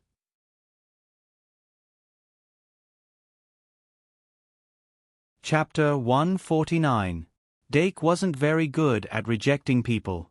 Plus, he was interested in this, so he followed the shop assistant into the secret room again. This time, the room was clearly tidied up. The semi-finished products that were only used to test the reaction had been returned to the factory for repair. Only a few finished products were still here. The most eye-catching one was still the goldfish that seemed to come from the underworld. However, beside the snapdragon grass, there was a super cute creature that instantly attracted all of Doc's attention. "Is this a fennec fox?" Dake was very surprised. The shop assistant saw that the reaction was good and said proudly, "That's right, this is a type of foxgrass, fennec foxgrass." Fennec foxes could be said to be one of the smallest canines on Earth. They formed a pair of especially cute big ears over a long period of natural selection. Their fur was milky white to light yellow. Remember, https://m. Vipkanchu. VIP. The end of the tail was usually black. The fennec fox in front of him could be said to be a very standard type, but its petite size was comparable to the kittens in Dake's dormitory. Dake took a liking to it at first sight. Bliss and Fox were originally very compatible. Maybe if he was lucky, he could refine a dodgy or something. Dake thought about Peaches and asked, "How much is this pot of foxgrass worth?" The shop assistant said, "Foxgrass hasn't been mass-produced yet, so the price is slightly higher. A pot is at least 100 credits. Dake. Okay. Do you need special cat juice for this pot of foxgrass? The shop assistant, "That's not necessary, just use the same kind of cat juice as the normal cat grass." Not long after, Doc left the kitty grass flower shop with the foxgrass in his arms. Then he strolled around the street for a while and bought all the things he needed for the foxgrass. With this pot of foxgrass, he felt that his research was going to have a big breakthrough. Previously, he was still hesitating whether to continue cultivating the fruit of bliss or to store the bliss to develop the fruit of bliss. Now, he didn't have to think about it at all. The number of bliss points needed for the fruit of bliss was not fixed yet. And the new pot of foxgrass was already in his hands. There was no need to hesitate. Dake was not in a hurry to cultivate the fruit of bliss after he returned to his dorm. He planned to use 1 or 2 days to cultivate a relationship with the foxgrass. Anyway, there was another sleeping basket beside his bed. Until Saturday night. Only then did he pick up the dropper and use the dragonfly dripping technique again to extract the bliss that had overflowed from the brain. In this way, the 5 points of bliss from last month, the 5 points of bliss from yesterday, and the 5 points of bliss from today, added up to a total of 8 points. At this time, the index of bliss had changed from 109 to 106, which was considered to be within the safe range. Next, he didn't want to take the risk to level up bliss. Instead, he wanted to lower pride. However, that was something to be considered later. After absorbing enough bliss, Dake locked the cat plant in the bedroom and only brought the fox plant to the balcony. He then opened the gate of the insect tree and injected 1/3 of today's bliss into one of the branches. Thus, one of the branches on the insect tree stored 3 points of bliss, and 2 of them stored 2 points of bliss, respectively. Dake picked up the fox plant so that it could absorb the branches. The effect was immediate. It didn't change because of the change of seasons. The bliss emblem appeared on top of the fox plant's head. Then, it sprouted and grew into a bud. It bloomed under the moonlight and finally bore fruit. It was a fruit that was rich in bliss. Then, Dake injected the remaining 1 point of bliss into the branches and continued to store it. He didn't forget to close the gate and carried the fox plant back to the bedroom.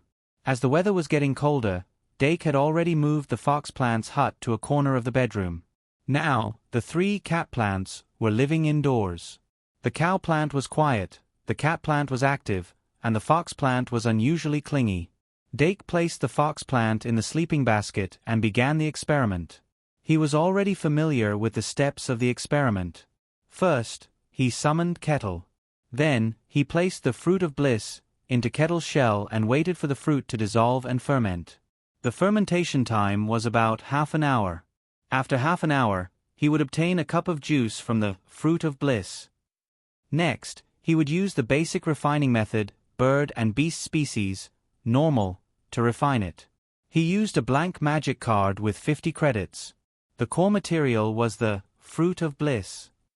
As for the final result of the refining, it was completely up to fate. This was a refinement without any guidance. Even the element selection of the refining method could be used to refine other elements of the normal element. This made the randomness of the experiment even greater. It also made the possibility of the experiment failing even higher. However, Dake always had a strong sense of luck when refining magic elven cards. The entire process of the experiment was unusually smooth. Even after activating the number 1 refining array, because the juice from the fruit of bliss alone wasn't enough to complete the refining, he could solve it at the last moment by adding additional materials. In addition to the fruit of bliss, Dake also added the entushing potion that he obtained from Sister Kalien. Grim potion and entushing potion, one was against illusions, and the other was against brainwashing. In the beginning, Dake chose the entushing potion that could remove most of the curses that involved the brain and mind manipulation spells. Originally, he wanted to refine the entushing potion into a magic potion card, but with the accumulation of knowledge, he realized that with his current level, it was impossible to refine such a high-level magic potion into a card, so he put it aside until now. In the end, when he put in the materials, he poured all 3 tubes of entushing potion in one go.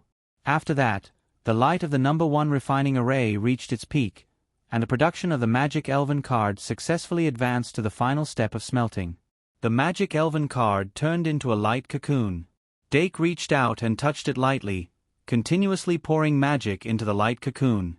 It was somewhat similar to when he made the milk can. The magic in the light cocoon was constantly fluctuating, and all kinds of materials were continuously smelted. It took about 5 minutes before it stabilized. At this time, Dake's anticipation for this magic elven card had reached its peak. He really wanted to know what kind of magic elven card would be refined in the end without deliberate guidance. Thus, he quickly took a mercury knife and carefully cut the entire light cocoon. What shot out from the slit was a dreamy pink color. It was the color of bliss, and also the color of fairies. Dake was slightly dazed. He was fascinated.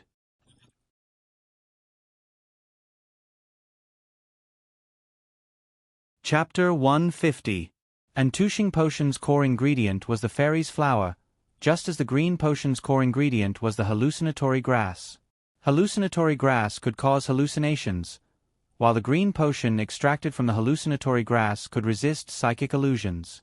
The fragrance of the fairy's flower could seep into the brain and cause people to lose their minds. Entushing potion with the fairy's flower as its core could dispel brainwashing spells. Furthermore, this magic guide fairy, which was refined using the Anderson potion as the core material, had a powerful charm. The charm was very mild. In the blink of an eye, Doc was able to break free from the slightly bewitching feeling. He wiped the card surface and immediately saw the magic elf on the card surface. It was a cute elf with pink and white ribbons wrapped around it. The edge of the magic elf card released a faint orange glow. It was an orange card. Website: https://m Vipkanchu. VIP. Card name: Fairy Ibu. Type: Elf card. Race: Bird/Beast. Attribute: Fairy. Magic power: 1900. Attack: 1700. Defense: 1300. Ultimate skills: Mesmerizing body, mesmerizing voice, moon force. Top-tier magic power, powerful attack, and not weak defense form the three dimensions of this orange-grade magic elf card. Among the three ultimate skills, mesmerizing body originated from Fairy Ibu's special ability and was also the ultimate skill of this magic elf card. Mesmerizing body, sometimes mesmerizing the opposite sex who comes into contact with it. As for the second ultimate skill, mesmerizing voice, it could change the activation condition of mesmerizing body from contact to hearing, a psychic ultimate skill. Mesmerizing voice, emit a mesmerizing cry and inflict mental damage to the opponent. Under the premise of having mesmerizing body, sometimes mesmerizing the opposite sex who hears the mesmerizing voice. As for the third ultimate skill, moon force, it was Fairy Ibu's strongest attack, and like Moon Ibu's moonlight, it was a symbol of bliss. Moon force, borrow the power of the moon to attack the opponent. Under the moonlight, the power is doubled. As the skill information flowed into his brain, Dake began to recite the incantation for normal summoning. Magic summoning. In the faint pink light, a pink fairy waving its ribbon-like antennae appeared. Fairy Ibu. Fairy EV was one of EV's evolved forms, and one of the main requirements for evolution was intimacy. Its body was mainly white, its head, ears, and the lower part of its legs were pink, the inner part of its ears, blue eyes, and light blue eyes. There was a bow on its left ear and on its neck. There were two ribbons on the bow, which were actually its antennae. Fairy Ibu liked to wrap his ribbon antennae around the arms of his beloved master, as if he was holding the arms of his lover. Meme heart suit, Fairy Ibu, and stakes, Ibu's ribbons, wrapped Dake's face. And Dake's. Ibu, Dake bliss, and Dakes, and Dake. The S was more passionate than a milk can. Dake could only rely on his master's dignity to command it to let go. Fairy Ibu slowly let go of the ribbon, showing an aggrieved expression. Dake had no choice but to use his secret skill, Eagle's Hand, to make it so comfortable that it forgot to complain. Dake then conducted a small-scale experiment with his sure-kill skill, Moon Force. He then summoned Fantasy Beast, Ibu, and after using Bliss 3 to evolve it into Moon Ibu, he used the sure-kill skill, Moonlight, to compare. Dake keenly perceived the slight differences between the two. After that, he was sure that if he used his Bliss to create a new Bliss 3, there was a chance that Illusory Beast, Evu, would evolve into Illusory Beast, Evu the Fairy. The same, Bliss 3, would produce slightly different results because of the slight difference in nature. But if he wanted to verify it, he would have to make a new Bliss 3. But that's true. Since Bliss 3 isn't easy to make for now, I can always make another Bliss 3. After all, you can never have too many of these cards. Moreover, Moon Ibu or Black Diru Beast evolved from the goddess version of Bliss 3 aren't obedient. I really do need a Bliss 3 of my own. And so, he had a plan for this month's great sin. After cuddling for half an hour, Dake had no choice but to put Fairy Ibu back into the card. This was where the inconvenience of the Magic Guide Fairy lay. Especially in a situation where his Magic Guide Fairy's intelligence level was above 3, it wasn't so suitable to keep it sealed in a Magic Guide card. Moreover, he also wanted to try the Spirit Summoning spell and use Fetters to make the Magic Guide Fairy respond to his summons in the card to further shorten the summoning time. In the past, the spirit magisters were able to forcefully shorten the summoning time of a 4-star magic guide fairy card from the shortest of 1 minute to an exaggeration of 10 seconds. This allowed them to quickly summon second-tier magic guide fairies without the need for sacrificial summoning. The most typical example was actually right beside him. The Sage of the Beasts. Claire Kyle could do this. And to cultivate fetters, the most basic requirement was naturally to live together with a magic guide fairy. This required a venue card similar to Zoo. There were many effects of venue cards, and Zoo and Animal Kingdom were quite special among them. Apart from their own effects, they could also allow magic guide fairies of birds and beasts to exist in the venue for a long time. The magisters only needed to continuously supply magic to maintain the existence of Zoo. Therefore, Dake had a sneak peek at Zoo. He didn't dare to think about the large-scale venue card, Animal Kingdom, but he could still give the small-scale, Zoo, a try. Of course, the prerequisite was that the creator of the venue card was willing to teach him everything. Dake felt that with his relationship with Claire, it shouldn't be difficult to achieve this. Although this kind of tactical core magic guide card was as precious as his life to the magisters. Let's try to beg. Muster up your courage, Dake. On Sunday, Dake consulted Professor Lee, then went to Travelers Street to buy a gift for Claire. After dinner, he brought the gift to Claire's teacher's dormitory. Claire had been in Shangmolian for more than half a month, but Dake had never visited. Even today, he came with a purpose, which made him feel a little ashamed.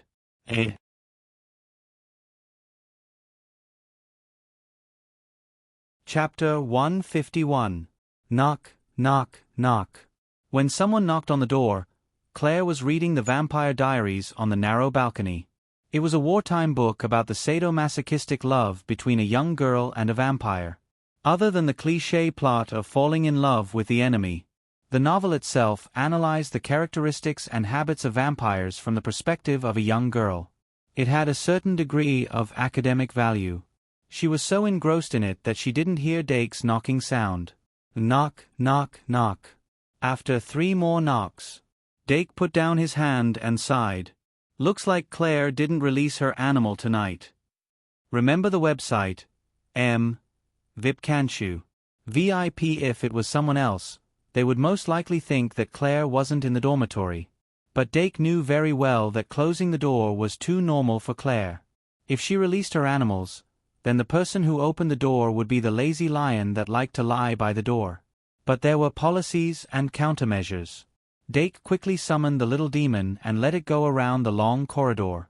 It flew from the outside of the castle to the balcony of the teacher's dormitory. Sure enough, the little demon saw Claire curled up on the recliner on the balcony. Then it raised its paw and knocked on the glass window. Clap, clap, clap. Claire finally raised her head. Isn't this Dake's familiar? Her heart moved slightly, and she glanced at the door. A meerkat appeared from the light. It flew to the door and opened it. Dake pushed the door in, patted the meerkat's head, and closed the door. The teacher's dormitory was obviously different from the student's dormitory. Although the student's dormitory was spacious, it only had 1 room, 1 toilet, and 1 balcony. The teacher's dormitory had 3 rooms and 1 living room. It was excessively spacious. The dormitory was very clean, and there was a faint fragrance floating in the air. Of course, Claire couldn't have organized it. Claire had become less diligent since the war. Fortunately, she had a bunch of animals that could take care of her daily life. Dake glanced around and said, "Professor, is Professor Kate here?" Claire opened the door from the bedroom. She was wearing loose pajamas that were a size too big, revealing a crystal-clear shoulder. She was holding a book. Her expression was relaxed, and her eyes were sleepy. I'm here. Huh?" He yawned. Dake glanced at her and placed the gift on the table. Claire's eyes lit up, and she strode over. "Fairy wine. How did you get this?" Dake looked at Claire, who had no manners, and was slightly relieved. After all, they hadn't seen each other for many years. In the past half a month, Claire had been busy adapting to her job and hadn't had much contact with him. But now, it seemed that Claire was no different from before. As the memories surfaced in his mind, Dake's actions became more natural. He sat down on the sofa and complained, "I found it in a tavern on Travelers Street." Thanks to Professor Li's letter of introduction, the owner of the tavern was willing to take it out. Of course, the fairy wine is only sold to fairies. The fairy wine I drank last time was given to me by Peter. Claire put the Vampire Diaries on the table and picked up the goblin wine to read it carefully. The wine was blurry and emitted a dreamy color. Wait. After saying that, she ran to the kitchen and took 2 wine glasses. She opened the bottle and poured the wine in one go. As the wine flowed into the wine glasses, a faint aroma of wine was emitted. The fairy wine didn't contain alcohol, but it could evoke a person's chaotic thoughts. It was a typical case of intoxicating oneself rather than the wine. After pouring the wine, Claire sat down casually beside Dake, her round arc sinking into the sofa. "Why did you suddenly think of your Aunt Claire today?" She picked up the wine glass and glanced at the blonde youth. Dake picked up his glass of wine, observed, sniffed, and sipped it. The legendary fairy wine. Only those who were close to fairies could taste it. The closer they were, the more fragrant the wine was. After it entered his throat, the more delicious it was. He closed his eyes and savored it for a long time. His thoughts were chaotic, and he recalled the bitterness and the sweetness. When he opened his eyes, he realized Claire's question again. "I want to learn how to refine, Zoo." But Claire was just asking casually, and the aroma of the wine had already blurred her mind. Everyone was made up of countless fragments called the past.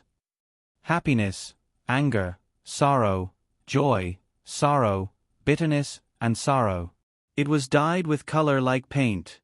A glass of wine went down her stomach. Claire was forced to recall the past. The sweeter the memory, the more bitter it was when she recalled it now. But only bitter memories could be engraved in her heart. Claire paused for a moment and looked at Dake beside her. She found that Dake was in a daze and was actually a little drunk. It seems that his relationship with that little fairy is really very close. Claire continued to pour herself a glass of wine. When Peter shared the fairy wine with her, she only tasted the sweetness of youth and the infiltration of literature. How could there be such a myriad of thoughts now? The more complicated the human heart was, the more things were hidden in the heart. The stronger the effect of the fairy wine was. The more she drank, the more drunk she was. Even the secrets that were firmly locked in the depths of her heart would be revealed. She didn't know. Dake was even more drunk. After a glass of wine, he was already drunk. This was perhaps something that Dake himself didn't expect. 2 glasses of wine went down her stomach. Claire had already reached her limit. She looked at the remaining wine at the bottom of the bottle and simply poured it all out. Then, she drank it all in one gulp.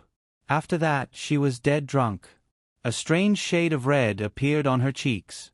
She looked at the blonde youth like a hungry carnivore. The youth turned into a cat in her eyes. She pounced on him like a lion. The big cat pressed down on the small cat and rolled on the thick plush carpet. The moon was very full. Dake had a dream. In the dream, he became a cat, sandwiched between Aunt Claire and Yalvette, struggling to survive. 4:00 in the morning. A trace of white appeared on the horizon. Dake, who felt unprecedentedly suffocated, suddenly opened his eyes. The snow white that filled his vision, the fragrance that wrapped around the tip of his nose, and the coldness that touched his lips made his face turn red. Bliss +1. Bliss +1. Bliss +1. After 3 consecutive jumps, he suddenly raised his head and panted heavily. Fortunately, he wasn't turned into a cat. It seemed that Aunt Claire still had some sense of propriety and didn't continue to prank him after he grew up. With this thought in mind, Dake carefully broke away from Claire's embrace and then found that the 2 of them had fallen asleep on the carpet. He sat up and rubbed his still dizzy head. The fairy wine, I didn't expect that I couldn't even withstand a glass. It seems that I can't tolerate alcohol in this life. I should drink less in the future.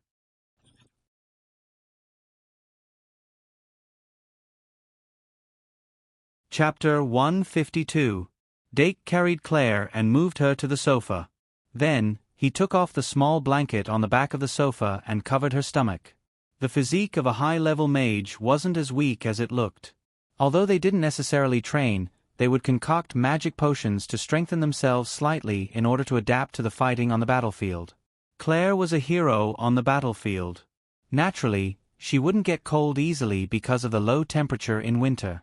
But everyone liked to be taken care of by someone close to them. The corner of Claire's mouth trembled slightly. Of course, she couldn't have not noticed such a big movement from the carpet to the sofa. She just didn't want to open her eyes. "Hey, I think I'm here to ask about the refining method of zoo, right? Looks like I won't be able to do it for now." Dake propped his chin on his hand and watched for a long time. He felt that Claire might not wake up any time soon, so he prepared to leave first. Remember, https://m. Vipkanshu. VIPA new week had begun. There were still classes in the morning. "I'll come back at night." Dake patted his cheeks one last time and walked out of Claire's dorm. When the door closed, Claire quietly opened her eyes. Then, she stretched out her hands and hugged the air in front of her. She whispered, "I seem to have grown a little bigger?" She had been traveling for the past few years and had gained a lot of experience. She knew what was appropriate. So, when she used the transformation spell on Dake, she deliberately shortened the transformation time. This way, when Dake woke up, he wouldn't realize that he had turned into a cat at all. As it turned out, it was very successful. Claire felt that she was indeed a sage. She leaned on the sofa and smiled lazily. "Do you want zoo?" "That's fine. In the end, other than him, there's no one else to teach. As for God's son, let Erti worry about him." The tower of the noble house opened at 5 in the morning. When Dake left the teacher's dorm, it was only a little past 4. He tightened his collar and exhaled. He decided to take advantage of this rare opportunity to experience the scenery of the castle at 4 in the morning. But before that, there was something he needed to confirm. System, expand the indicator. Bliss, 107. But in reality, it should be 107. 5. The system statistics of the major crimes would remove the mantissa. It was already the 4th day of August. After 3 days of drawing, Bliss went from 109 to 104. 5, and with the addition of 3 points, it was now 107. 5. The Bliss storage in the insect tree was 2. 5. If he were to draw 5 more times, he would be able to keep Bliss at 100 points and obtain 10 points to craft Bliss 3. But it's actually hard to maintain. Dake turned off the system indicator and slowly walked along the side aisle of the castle. The faint light that shone through the square window prevented the corridor from becoming pitch black. However, the bone-piercing cold wind also took advantage of this opportunity to enter. The winter wind was like needles, making people feel pain. The little devil beast flapped its wings and flew beside him, shivering from time to time. Dake wondered if he should also prepare a Christmas present for it. A hat or a scarf. Dake went to the window on the 3rd floor out of habit. Through the window, one could see the external bridge on the 2nd floor that led to the other side of the castle. Then he heard something which should not have been heard in the castle at 4 o'clock. It was the sound of frequent crisscrossing footsteps, and the sound of panicked screams. And it was very familiar. He's really restless. Dake slightly focused and became slightly interested. But he didn't know that White and Luo boat had actually entered the secret passage on Friday night.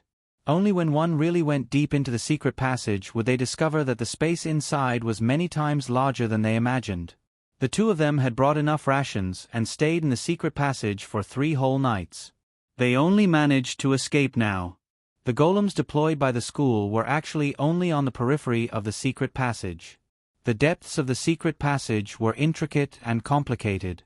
Without a day or two, it was impossible to go deep. In theory, it was enough to deploy them on the periphery. But White had Taboo Love as a guide and knew the secret passage better than anyone else. Not only did they bypass the golem's patrol, but they also went deep into the secret passage on Saturday. At this time, the secret passage had returned to normal, with only a few traps left. It had been more than a month since they got the treasure map.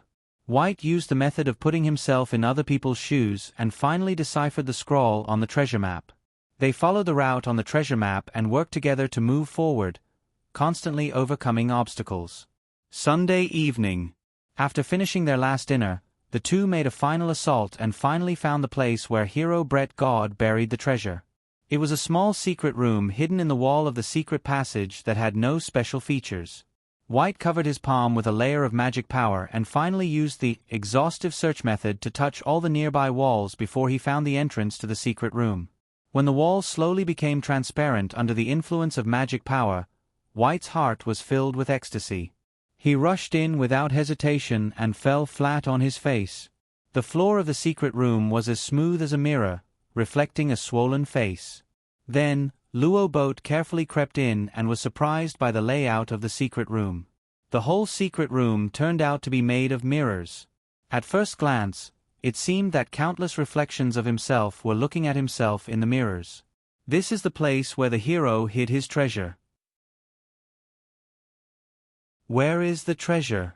Luo Boat tried hard to open his eyes, but the secret room was so small that he could see everything at a glance. There were only mirrors in the room. There was not even a speck of dust. Not to mention the treasure chest. Ouch, ouch, ouch. White got up while crying in pain. The floor was too slippery, so he simply sat on the ground, also at a loss. It took more than a month. He put down the magic chess. He put aside his schoolwork. He explored the secret passage whenever he had time at night. Finally, he found the place described on the treasure map this weekend. But it turned out to be this damn place? Where was the treasure? Where was the treasure? Where was the treasure? White was completely dumbfounded. He searched the whole secret room and tried to inject magic power into every mirror, but none of them responded. Hey, White, this isn't a joke by the hero, is it? A few hours later, Luo Boat said in despair. White stared with bloodshot eyes and refuted subconsciously, "That's impossible. My father left it to me. How could it be a joke?" But as soon as he said that, he froze. It was because he suddenly realized that what Luo Boat said was probably true. As expected, Luo Boat continued, "But you told me that it was a treasure left by the hero when he was a student. At that time, he definitely didn't know that he would have a son." White calmed down. "Okay, I know. You're right." According to Principal A. Urtiai's description, the hero was indeed a person who liked to joke. Luo Boat said reluctantly, "Maybe it's just that we didn't solve the riddle." "Anyway, we found it, didn't we?" White said, "Yes, we found it." Luo Boat said, "We're still in the first grade. We still have a lot of time to solve the riddle." White said, "But the game is on Friday." Luo Boat. They stayed in the secret room for more than an hour and still found nothing.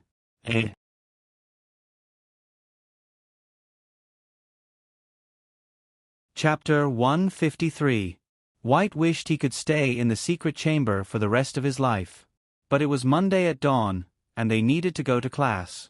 So even if they didn't find anything, they still had to leave the secret chamber and return quickly. But on the way back, they were attacked. It was an uncountable number of black bats. The secret passage was suddenly illuminated, and the bats hanging upside down on the top of the passage swarmed up before the two could react. Luo Boat waved his arms desperately to drive away the bats. White held the magic card that he had just drawn and squatted down. The bat was flying towards them, and then it left as soon as it touched them, and then it suddenly disappeared. White summoned the troll out of inertia, but the bats didn't appear again until he recalled the troll. Website: https://m Vipkanshu. VIP. The two fled frantically under the pursuit of the bats, and finally escaped to the outer area of the secret passage with their legs numb. When they got there, the bats suddenly disappeared without a trace. But then they crashed into the patrolling area of the golems. There were many models of Shang Malian patrolling golems, and the two most numerous models were heavy cavalry and light cavalry. Heavy cavalry, golems were 23 meters tall and 1 meter wide. They moved by rolling wheels and spider legs, and were specialized in defense. They moved relatively slowly, held a 2-meter-long lance, and were good at sweeping and stabbing. There was an enchanted gem on their foreheads that could release paralysis rays. Light cavalry, golems were lighter. They also moved by rolling wheels and spider legs, but their spider legs were stronger and could stick to the wall. Light cavalry mainly used dual swords, and their waist axis could rotate 360 degrees. They moved relatively fast, but in fact, they weren't particularly fast. Unlike heavy cavalry, light cavalry didn't have long-range magic skills. As an alchemy product that was about to be eliminated, golems were rarely seen on the market. They mainly existed as guardians of ancient castles. Shang Malian golems were basically repaired by Professor Ka Zayer alone, so there were often some functional problems. But this didn't prevent them from being enough of a deterrent to the little magisters. This was similar to how primary school students would instinctively be afraid of being discovered by their teachers when they violated school rules. After White and Luo boat crashed into the golem's patrol area, they didn't even have the thought of resisting and fled in panic.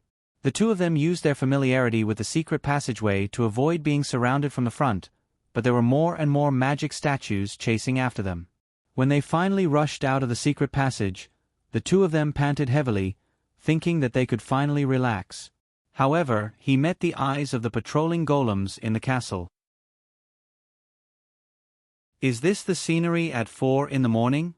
Dake slowly yawned as he watched White and Luo boat escape onto the bridge while being chased by the golems. Another group of heavy cavalry appeared from the other side of the bridge and formed a blockade with the pursuing golems. They actually blocked the two people on the bridge. A normal daily life in the academy was turned into an adventure in an underground city by them. White and Luo boat stood back to back, holding a stack of magic cards in their hands. Dake watched from upstairs without the slightest intention of intervening. When it came to things like being caught for violating school rules, one should be mentally prepared before deciding to violate the school rules. That was one's own responsibility. Dake himself was the same. He slowly turned around and looked at the other magic statue that had been attracted by the two people's movements.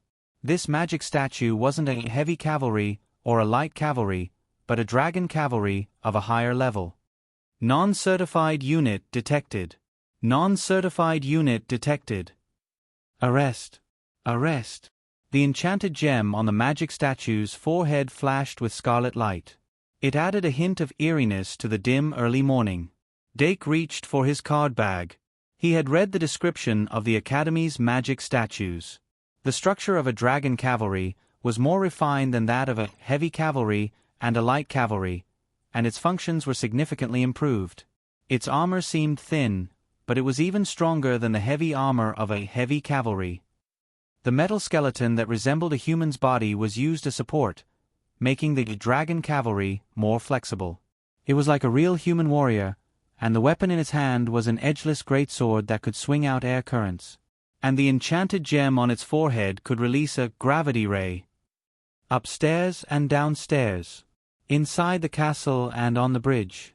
At the same time, the curtains to the battle were drawn. Magic Guide Summon. X3. Although there was a slight difference in order, the three of them all summoned their magic guide sprites. Dake's magic beast, Ibu. White's monster, Luo boat's cyborg rat man. The three magic guide sprites appeared one after another, causing the situation to change instantly. Dake didn't pay attention to the two people on the bridge anymore. After summoning Magic Beast, Ibu, he immediately started running. Almost at the same time, the pitch-black light released from the dragon cavalry's forehead brushed past him. The air where Dake was originally standing clearly distorted. He only took a glance and immediately raised Bliss 3 high. The pink light that erupted from the card instantly broke through the darkness before dawn. Squeak squeak. The Bliss emblem appeared on Ibu-chan's forehead, and its entire form twisted and changed in the light. Magic Beast, Moon Ibu, leaped out. And then, in the blink of an eye, it pounced on Dake Benki. F***CK Although it was within his expectations, Dake still felt his head twitch. He continued running, the third magic guide card already in his hand. After the gravity ray missed, the dragon cavalry stomped on the ground and instantly exploded. The great sword that was wrapped in air currents drew a perfect arc and fiercely slashed at Moon Ibu. The built-in circuits of the golems would cause them to prioritize attacking the magic guide sprites. And as long as the students didn't resist, they wouldn't be harmed. But Dake clearly wasn't so obedient. The magic guide card in his hand shone brightly, propelling his body forward by 2 meters in an instant, completely missing Moon Ibu's position. Moon Ibu, who couldn't react in time, was struck from the side by the great sword and fiercely slammed into the wall amidst the violent air currents. Its magic value rapidly decreased, but after sliding down the wall, it let out a roar and finally turned its attention to the dragon cavalry. Shadow Ball. Seeing that Moon Ibu was finally able to fight, Dake immediately gave the command. Moon Ibu fiercely raised its head, the power of darkness quickly converging in its mouth, and in the blink of an eye, it shot out a pitch-black ball. Boom! The dragon cavalry reacted extremely quickly. The great sword that it swung actually scattered the shadow ball. Moon Ibu's 4 limbs grabbed the ground, its body slightly crouched, revealing a look of vigilance. And at this moment, Dake had successfully opened up a safe distance. His eyes flashed, and the corners of his mouth lifted slightly. This was clearly the perfect opportunity to test out the magic guide card.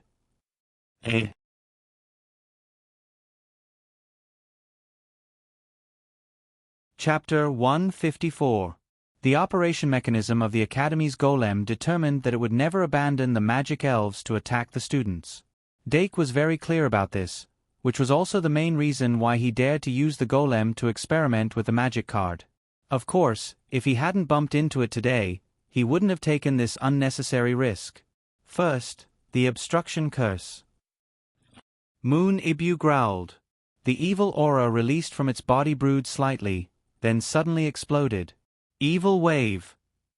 The pitch-black aura swept through the surroundings like a storm. But the Dragon Knight brandished its great sword and charged forward like the wind. The airflow spurted from the great sword broke through the aura. A triangular path was forcefully opened up in the large-scale evil fluctuation. Remember the URL. M. Vipkanshu. 6. It charged forward, like a sword saint. With a swing of its sword, the airflow swirled. Obstruction curse.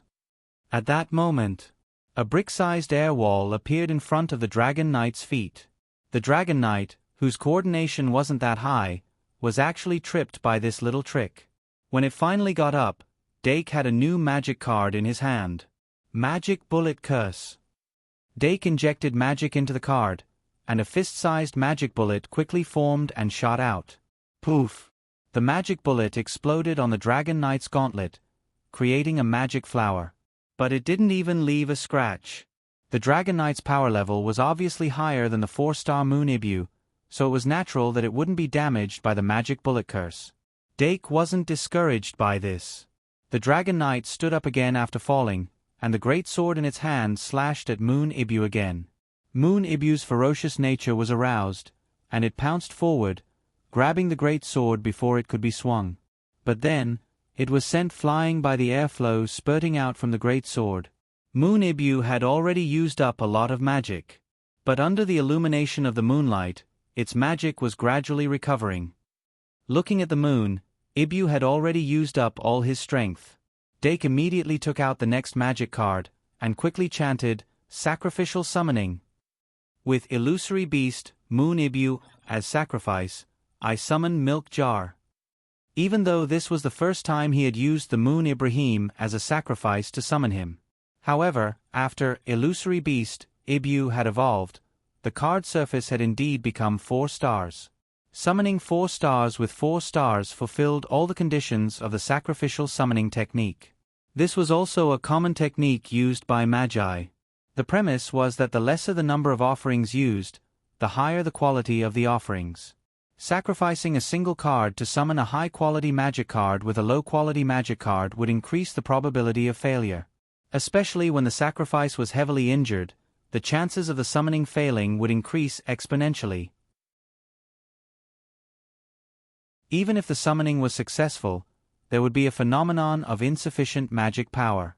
Therefore, when a magus sacrificed a single card in exchange for a magic fairy, it was possible for them to make a comeback, or they could die instantly. Fortunately, Moon Ibu's mana was gradually restored to normal under the effects of moonlight. Dake's single card sacrifice didn't fail. As illusory beast, Moon Ibu disappeared.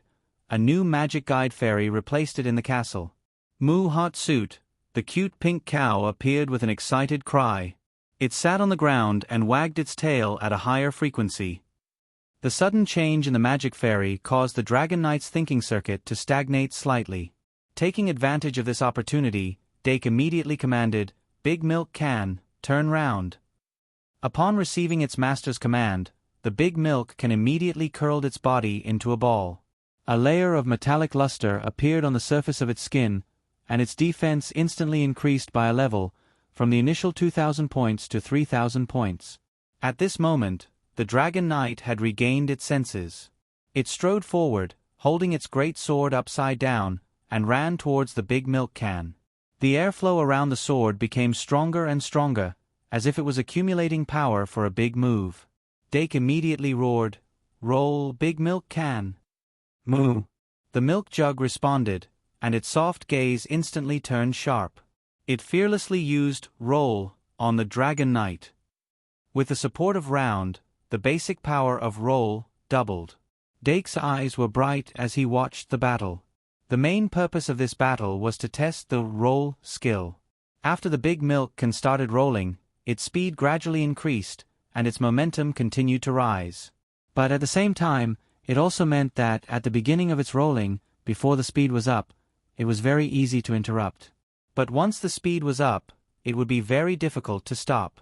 Facing the Big Milk Can that was like an iron ball crashing towards it, the Dragon Knight suddenly stopped, stood with its feet in the shape of an 8, and swung its great sword horizontally. The airflow around the sword had already formed a storm, and the sound of a storm could be heard. If it was a small and light magic fairy like Kettle, it would probably be sent flying to some unknown corner just by being near it. Boom! The pink rolling ball broke through the barrier of the storm and collided with the great sword. "Ha!" The Dragon Knight suddenly roared and tightened its stance. The strength in its arms burst forth, and it actually forcibly blocked the Big Milk Can's roll. Seeing that the Big Milk Can's rolling speed was getting slower and slower, the magic card in Dake's hand suddenly lit up. An additional push came. The short cooldown, Push Incantation, was used for the second time. The Big Milk Can was pushed forward fiercely for a distance, almost knocking the great sword out of the Dragon Knight's hand. Then, after making a sharp turn, the Milk Can launched a second attack at the Dragon Knight. The second impact doubled the power. As it was rolling, Dake took out the Fade Incantation. After a short interval, the Big Milk Can's figure completely disappeared. The Dragon Knight's judgment circuit stagnated for a moment again. At this moment, it made a mistake in its dodging. The Milk Can ran over the left side of its body and knocked it back a few steps. Then came the third time. As the rolling speed became faster and faster, the power became stronger and stronger, and the difficulty of dodging also became higher and higher. The Dragon Knight could only use the great sword as a shield to block in front of it. However, the huge sword was actually sent flying. The fourth roll. With the enhancement of rounding, the power of the rolling had increased by a full 16 times. The Dragon Knight could no longer block it, and the entire golem was sent flying. Bang! It crashed into the wall and made a loud sound. There were obvious signs of falling apart all over its body. "Stop, Big Milk Can," Dake issued an order. The Big Milk Can braked and did not crush the Dragon Knight into pieces. The experiment was over. At the same time, the battle on the bridge had also come to an end.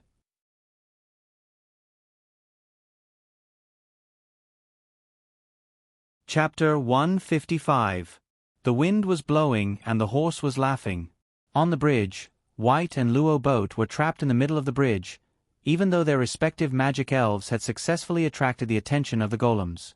But they still couldn't find a chance to escape. In desperation, they could only hope that their magic elves could defeat the golems.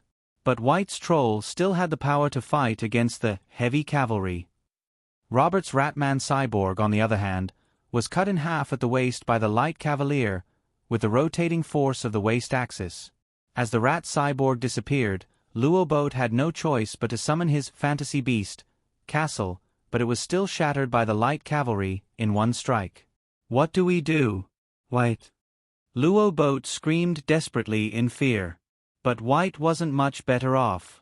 The 3-star troll had barely lasted until now with its body advantage, but it was already covered in scars.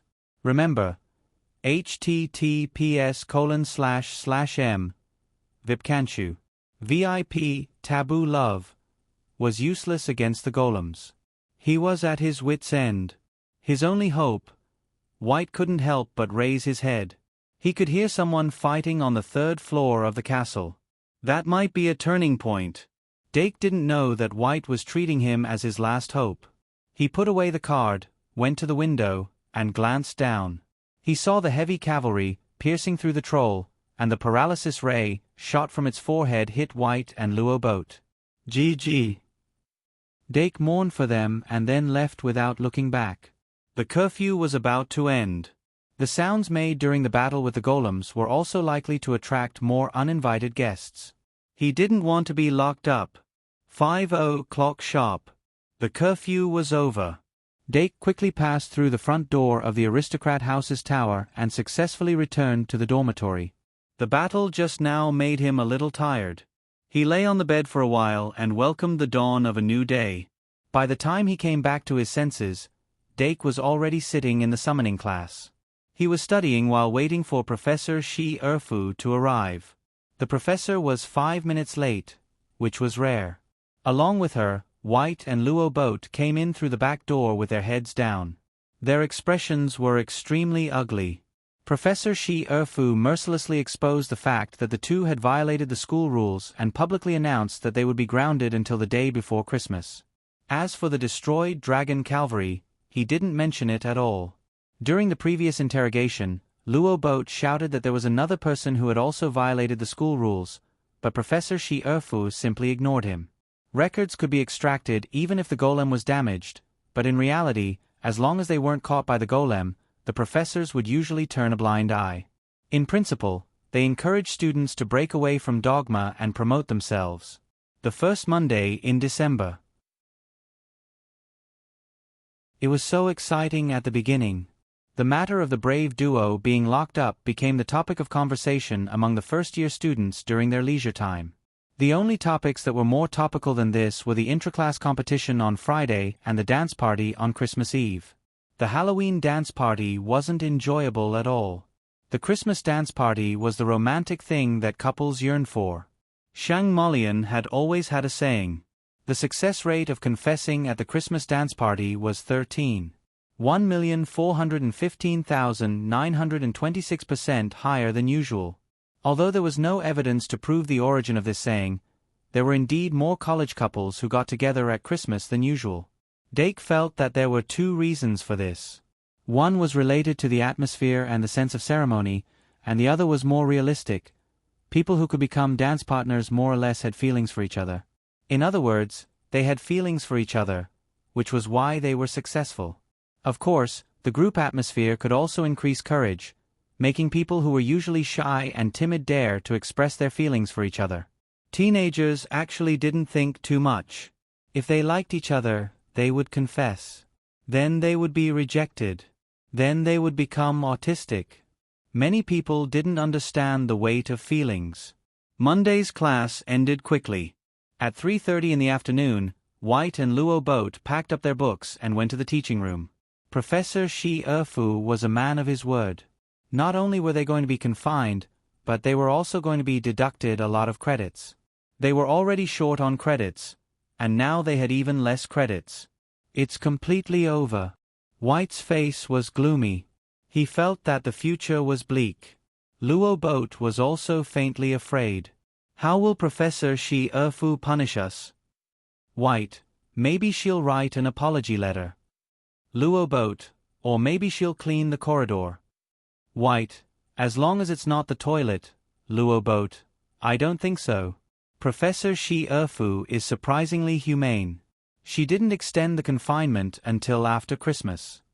White, I think it's just because the holidays start right before Christmas. Luo Boat. You're right. Outside the classroom, Dake watched the backs of the two people gradually disappear into the distance. He quietly cheered them on. Is this what happens when you get caught by the magic golems? Fortunately, I wasn't caught. He was a bit glad. He turned and walked in the other direction. That was the library. After finishing today's homework in the library, Dake ate first. Then, he estimated that Claire should already be in the dormitory, so he went to visit her again. This time, Claire personally opened the door. She was still dressed very casually, and the dormitory was full of heating. Of course, it couldn't be because of the air conditioning. Professor, good evening. Dake walked into the dormitory and saw a red-skinned pig sleeping in the middle of the living room. This red-skinned pig was more than 2 meters tall when it was lying down. If it stood up, it would probably be taller than White's monster. Dake still remembered that its name was Henry. Claire gave each of the magic golems a name, but Dake didn't remember many of them. As for why he could remember Henry, of course, it was because this pig was simply an artifact of winter. The warm air it exhaled was a very comfortable kind of gas. It didn't make people feel dry, nor did it make people feel bored. In the winter when he was a child, Dake liked to lean on its stomach and read picture books. That was a rare moment when he was well behaved. Dark sat down on the sofa in the living room, and Claire brought out the cookies and hot milk that had been prepared earlier. Dake actually wanted to drink black tea, but of course, he wouldn't say it out loud at this time. He picked up a cookie and took a bite. Sure enough, there was too much sugar in it. Claire always said that people who overused their brains needed sugar to cover up the fact that she was a sweet person. In short, it still tastes the same. She drank another mouthful of hot milk. Dake couldn't help but feel a trace of warmth. Claire, however, came back with 5 more books. These 5 books, each of them was more than 2 fingers thick. When stacked up, they were even taller. Claire pointed at the book and said casually, "You want to learn my zoo refining method?"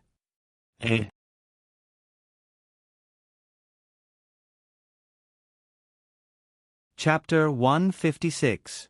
The meaning was obvious. Dake could almost imagine what she was going to say next. "Sure enough," Claire said with a smirk, "then you have to read these 5 books thoroughly first." With a bitter face, Dake took out a book and looked at it. The Sage of Beasts brings you into the magical world. Dancing with Beasts. Signed, Claire Kate. Dake's mouth twitched. "Why are you pretending to be bitter? This is my famous book." Claire sat down beside Dake and added calmly, "It was published in the 4th grade. Dake! Exclamation point. Claire put another book on top of Dancing with Beasts and emphasized, "Venue cards are different from spell cards. You can't just try your luck by learning the magic language. You have to have a relatively complete basic understanding of what you are pursuing." Dake glanced at it. It was a book called The Secret Record of Birds and Beasts, Unknown Strange Ecology. As for the remaining 3 books, they were Advanced Magic Language, Resurrection Runes, Complete Solution to the Elements of Field Cards, and Circulation and Efficient Use of Magic. Claire said, "Knowledge can't be mastered overnight. You have to read these 5 books thoroughly first, then we can talk about the inheritance." Dake keenly caught the key words, inheritance. "Of course it's the inheritance." Claire rolled her eyes. "Or do you want to freeload? Once you learn my things, you will be my person. The future development of the Sage of Beasts depends on you." Dake couldn't help but pout. To be honest, Claire was right. Dake's idea from the beginning was to freeload. As for the inheritance of the Sage of Beasts, he didn't have that intention at all. He wanted the zoo card not because he was interested in the Animal Series card set, but to cultivate fetters. Whether it was on the battlefield or in the arena, a faster summon could turn the tables. In short, it was the idea of a scumbag who wanted to eat meat but didn't want to take responsibility. But at this moment, of course, Dake couldn't expose his potential as a scumbag. He frowned and nodded bitterly. Claire suddenly came close to Doc, forehead to forehead, nose to nose, breathing heavily. She pinched Doc's face with both hands and pulled him away forcefully. "Do you know how many people want to join my lineage? Are you not happy?" Dake. Of course. If she didn't want to, she would turn into a cat. The lineage of the beast sages was few in number, and Dake was fortunate enough to be the first successor, so he was very grateful. Next, he began his studies under the guidance of Claire. Claire mainly helped him to sort out the main context of the 5 books, but more importantly, she wanted him to learn by himself. Fortunately, Dake's mastery of the magic language had already reached a rudimentary level. Otherwise, he wouldn't even have been able to begin. Learning time was always short. In the blink of an eye, it was already 11 p.m. Because the content of the book was too difficult, even Dake felt sleepy. After 11 p.m., he took a bath in Claire's bathroom and enjoyed the high-class back scrubbing service of the bunny girl. Then, he fell asleep in the room that Claire had prepared in advance. In the dream, he dreamed that he turned into a cat again. Then he was locked in a narrow space full of soft cushions and was constantly squeezed and squeezed. In the evening after that, Dake studied in Claire's dormitory almost every night. There were too many things for him to learn. In addition to the 5 books, there was still the knowledge about spell cage and fusion that he hadn't finished learning. Although the days were getting tighter and tighter, with Claire's help, he solved many problems that he couldn't solve before. He also made great progress in the research of spell cage and fusion. Gradually, Claire's dormitory had his towel, toothbrush, water cup, change of clothes, and he also had the key to this dormitory. Time flew by like a white steed, passing by in the blink of an eye. It seemed that in the blink of an eye, it was already Friday's dual class. In the past week, Dake had a very fulfilling time, so much so that he even went to the library less. If it wasn't marked on the calendar, he almost forgot that there was such a competition. But most of the other first-year students were working hard in secret. Almost every afternoon tonight, the laboratory and the library were full of first-year students. Dake's exclusive seat in the library was completely occupied by D. Anna and Luo C. A.I. Ma always felt a little disappointed when she looked up and didn't see the back that always sat on her left. One day, the senior in charge of the library came to ask her about this. She pursed her lips and wanted to show her ventriloquism by saying, "Ah," to her. White and Luo both continued their daily confinement after class. Their confinement time started at 4 p.m. and lasted until 11:30 p.m. before they were released back to the dormitory. The day of their confinement, they wrote a letter of remorse under the supervision of Professor Shi Erfu. The next day, on Tuesday night, they were ordered to clean the toilets. On Wednesday, they cleaned up the laboratory. On Thursday, they continued to clean the toilets. But other than that, the instructor, Ms. Gliss, would urge them to do homework and read books. Although it was forced, it was obviously better than letting them do as they pleased. Under the strict supervision of Ms. Gliss, White and Luo Boat's grades improved slightly. Every night, they were dog-tired. Furthermore, he had mastered the secret technique of falling asleep as soon as he lay down on the bed. It was also in the past few days. Among the wild bats that often appeared in the castle, there were some different individuals. They were cautious and only moved in the middle of the night. When they encountered an impassable place, they would turn into a black fog and squeeze in through the small gaps. The bats in the black fog moved slowly, but they could completely blend into the night and were extremely difficult to detect. They obviously had spiritual intelligence and only picked on students who were slow or tired. Moreover, they would leave as soon as they touched them. Their fangs released hormones that could numb a person's sense of pain. The bite on the neck would naturally heal after 10 minutes, leaving no traces behind. It was near the end of the semester. Although there were no exams, except for the first years, there were big projects to complete. The students became tired because of the busy schoolwork. The weakness after being sucked blood was also covered by the fatigue and was difficult to detect. Friday's dual class was held in Battle Hall 1. Combat Hall 1 was larger than Dueling Hall 2, and its facilities were more complete. Before 8 p.m., the first years who had already received the notice had already arrived at the battle hall. Some people were eager to fight and were eager to give it a try. Some people were discouraged and wanted to escape. According to Professor Cheong-si, the results of this class competition were a summary of the results of the previous semester. It was clear at a glance. This made some of the weaker students tremble.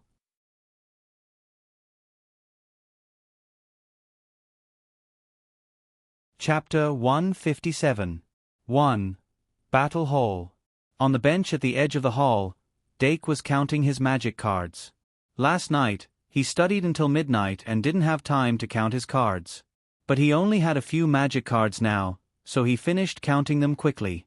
Sprite card Sad Face 1, Fantasy Beast, Ibu, 2, Trash Slime, 3, Kettle, 4, Delu Beast, 5, Milk Can, 6, Fairy Ibu, remember the website, Vipkanchu. 6 magic cards Sad Face 1, Happy Card, 2, Pride Eye, 3, Pride 2, 4, Bliss 3, 5, Magic Bullet Spell, X2, 6, Push Spell, 7, Obstacle Spell, X2, 8, Fade Spell, 9, Flicker Spell, X2 Item Card Sad Face 1, Energy Potion, X5, 2, Silence Potion, 3, Reveal Powder, X2. There were a total of 26 magic cards. It was enough to meet the minimum requirement to join the Duel Club. But the composition of the cards was obviously unreasonable. What was lacking the most were the first-tier sprite cards from 1 to 3 stars. As the first-tier sprite cards that could be summoned normally, Dake only had 3 of them. According to the rules of the competition, it would be difficult to draw them. So in order to not get stuck, Dake had to reduce the number of cards in the deck to a certain extent. Anyway, this competition doesn't have a limit on the number of magic cards. Let's try to filter them out. With a whiff of milk fragrance, Deanna came over. Dake, you already have so many magic cards? She covered her mouth and looked quite cute when she was surprised. Dake said casually, most of them are useless cards. Oh. Deanna also sorted out her magic cards. Dake glanced and found that Deanna also had a lot of cards. But when he wanted to take a closer look, Deanna blushed and turned around. She covered the cards and whispered, "Don't look, they are all useless cards." Dake was speechless. Deanna didn't know how to lie. If she said they were useless cards, then they were really useless cards. In the first semester of the first year, there were 3 types of magic card-making methods that were taught in the classes. They were the Magic Beast Refining Method, Basic, Refining Method, and Universal Magic Spell Card Refining Method. Although fantasy beasts were magical, most of them were 1-star elf cards with 100 magic attack and defense. Moreover, the materials needed to refine the fantasy beast were actually very rare and difficult to buy. On the other hand, the refinement of general-purpose magic spell cards was limited by the magic spell. There were only 5 kinds, and the difficulty of refinement increased with each successive refinement. Among them, only the basic refining method was the simplest and most suitable. Therefore, if the little magisters wanted to increase their battle strength as quickly as possible, they could only gamble on the foundational refining method. If he was lucky, he could get 1 or 2 3-star cards. That would be a reversal of fortune. If one's luck was better, 1 or 2 3-star purple or orange cards would appear. That would be like a carp leaping through the dragon's gate. Some people like to call this behavior gambling cards. It meant that most people would lose everything equals. Deanna's credit limit was considered one of the best among the first-year students, so she had more than enough to spend a lot of credits on gambling cards. As a matter of fact, she had gambled a bunch of useless cards. The so-called useless cards usually referred to white cards that had pitifully low magic attack and defense under the same star level and had no skills. However, Dake now wished that he had a few first-tier white cards that he could use to fill up his deck appropriately. He calmed himself down and continued to assemble the cards. First, 3 first-tier magic elf cards are necessary. Then, 3 magic cards from the Great Sin series. With these 6 magic conducting cards as the foundation, add 3 third-tier magic conducting elven cards. After that, add 1 each of Magic Bullet Spell, Fade Spell, Energy Potion, and Reveal Powder. The ratio of elf cards to magic and item cards is 6:7. Remove 1 more Fade Spell, and 1 more Reveal Powder. That's it for now. If necessary, I'll adjust it later. Since there was no limit to the number of cards in a deck, there was no need to put in extra cards to fill up the deck. Even though the class competition this time was announced to be conducted according to the rules of a formal duel, with the number of cards that the first-year students had, it was still a part of the curriculum. Dake didn't take it to heart. The final deck was as follows: Frowny Face Fantasy Beast, Ibu, Trash Slime, Kettle, Diru Beast, Milk Jar, Fairy Ibu, Pride Eye, Pride 2, Bliss 3, Magic Bullet Spell, Energy Potion, Reveal Powder. There are 12 magic cards in total. The ratio of elf cards to the rest of the cards is 1:1. It should be enough. With that in mind, Dake stacked the rest of the cards into a deck and put them away. Ring ring ring. The class bell rang as scheduled. Let's go. Dake stood up from the bench. The rest of the students also began to gather in the center. Professor Cheong-si appeared at the entrance of the battle hall with a relaxed look on her face. She pulled a trailer with one hand, with magic balls and other things in it. After entering the hall, Professor Cheong-si clapped her hands. 2 laps. Although the students sighed, they were already used to it. They mumbled and ran. Professor Cheong-si used this opportunity to start setting up. This time, the class competition directly used the equipment in the hall, so it was set up relatively quickly. After the students finished their 2 laps, the layout of the venue was more or less complete. There was a 5-minute break. Professor Cheong-si whistled, and the first-year students from the 4 schools gathered in front of her. I won't talk about anything else today. This competition will be conducted according to the official rules. The competition will be divided into 2 rounds. In the first round, each school will be divided into groups. Each group will have 4 contestants through a single elimination system. In the second round, there will be a total of 16 contestants using a double elimination system to determine the rankings. These 16 contestants will all receive a certain amount of academic credits as a reward. Professor Cheong-si briefly explained the rules of the competition, then clapped her hands. In addition, today's referee is. Now, let's welcome the guests to the stage. Clang clang clang clang. Then, 3 expressionless professors walked in from the entrance of the battle hall. In order to cooperate with Professor Cheong-si's bad taste, they deliberately waited until now to appear. When they arrived in front of the students, their expressions softened. Professor Li yawned, as if he hadn't slept well. Professor Shi Erfu's expression was serious, and his eyes were sharp as he looked at the students. Professor Claire Kate's smile was gentle, like a spring breeze. In addition to Professor Cheong-si, there were exactly 4 schools. Under the arrangement of the professors, the students were separated. As the head of the aristocrat house, Professor Cheong-si naturally led the aristocrat house. The aristocrat house students, including Dake, followed Professor Cheong-si's footsteps to Field 1. The indoor battle hall was 30 by 20 meters, a little bigger than a basketball court. On both sides of the field, there was a contestant platform about 5 meters high. Duelists needed to use magic cards on the contestant platform to duel. You're tuning in to the Narrate and Escape YouTube channel. Don't forget to subscribe and join us on this journey to catch the most captivating stories.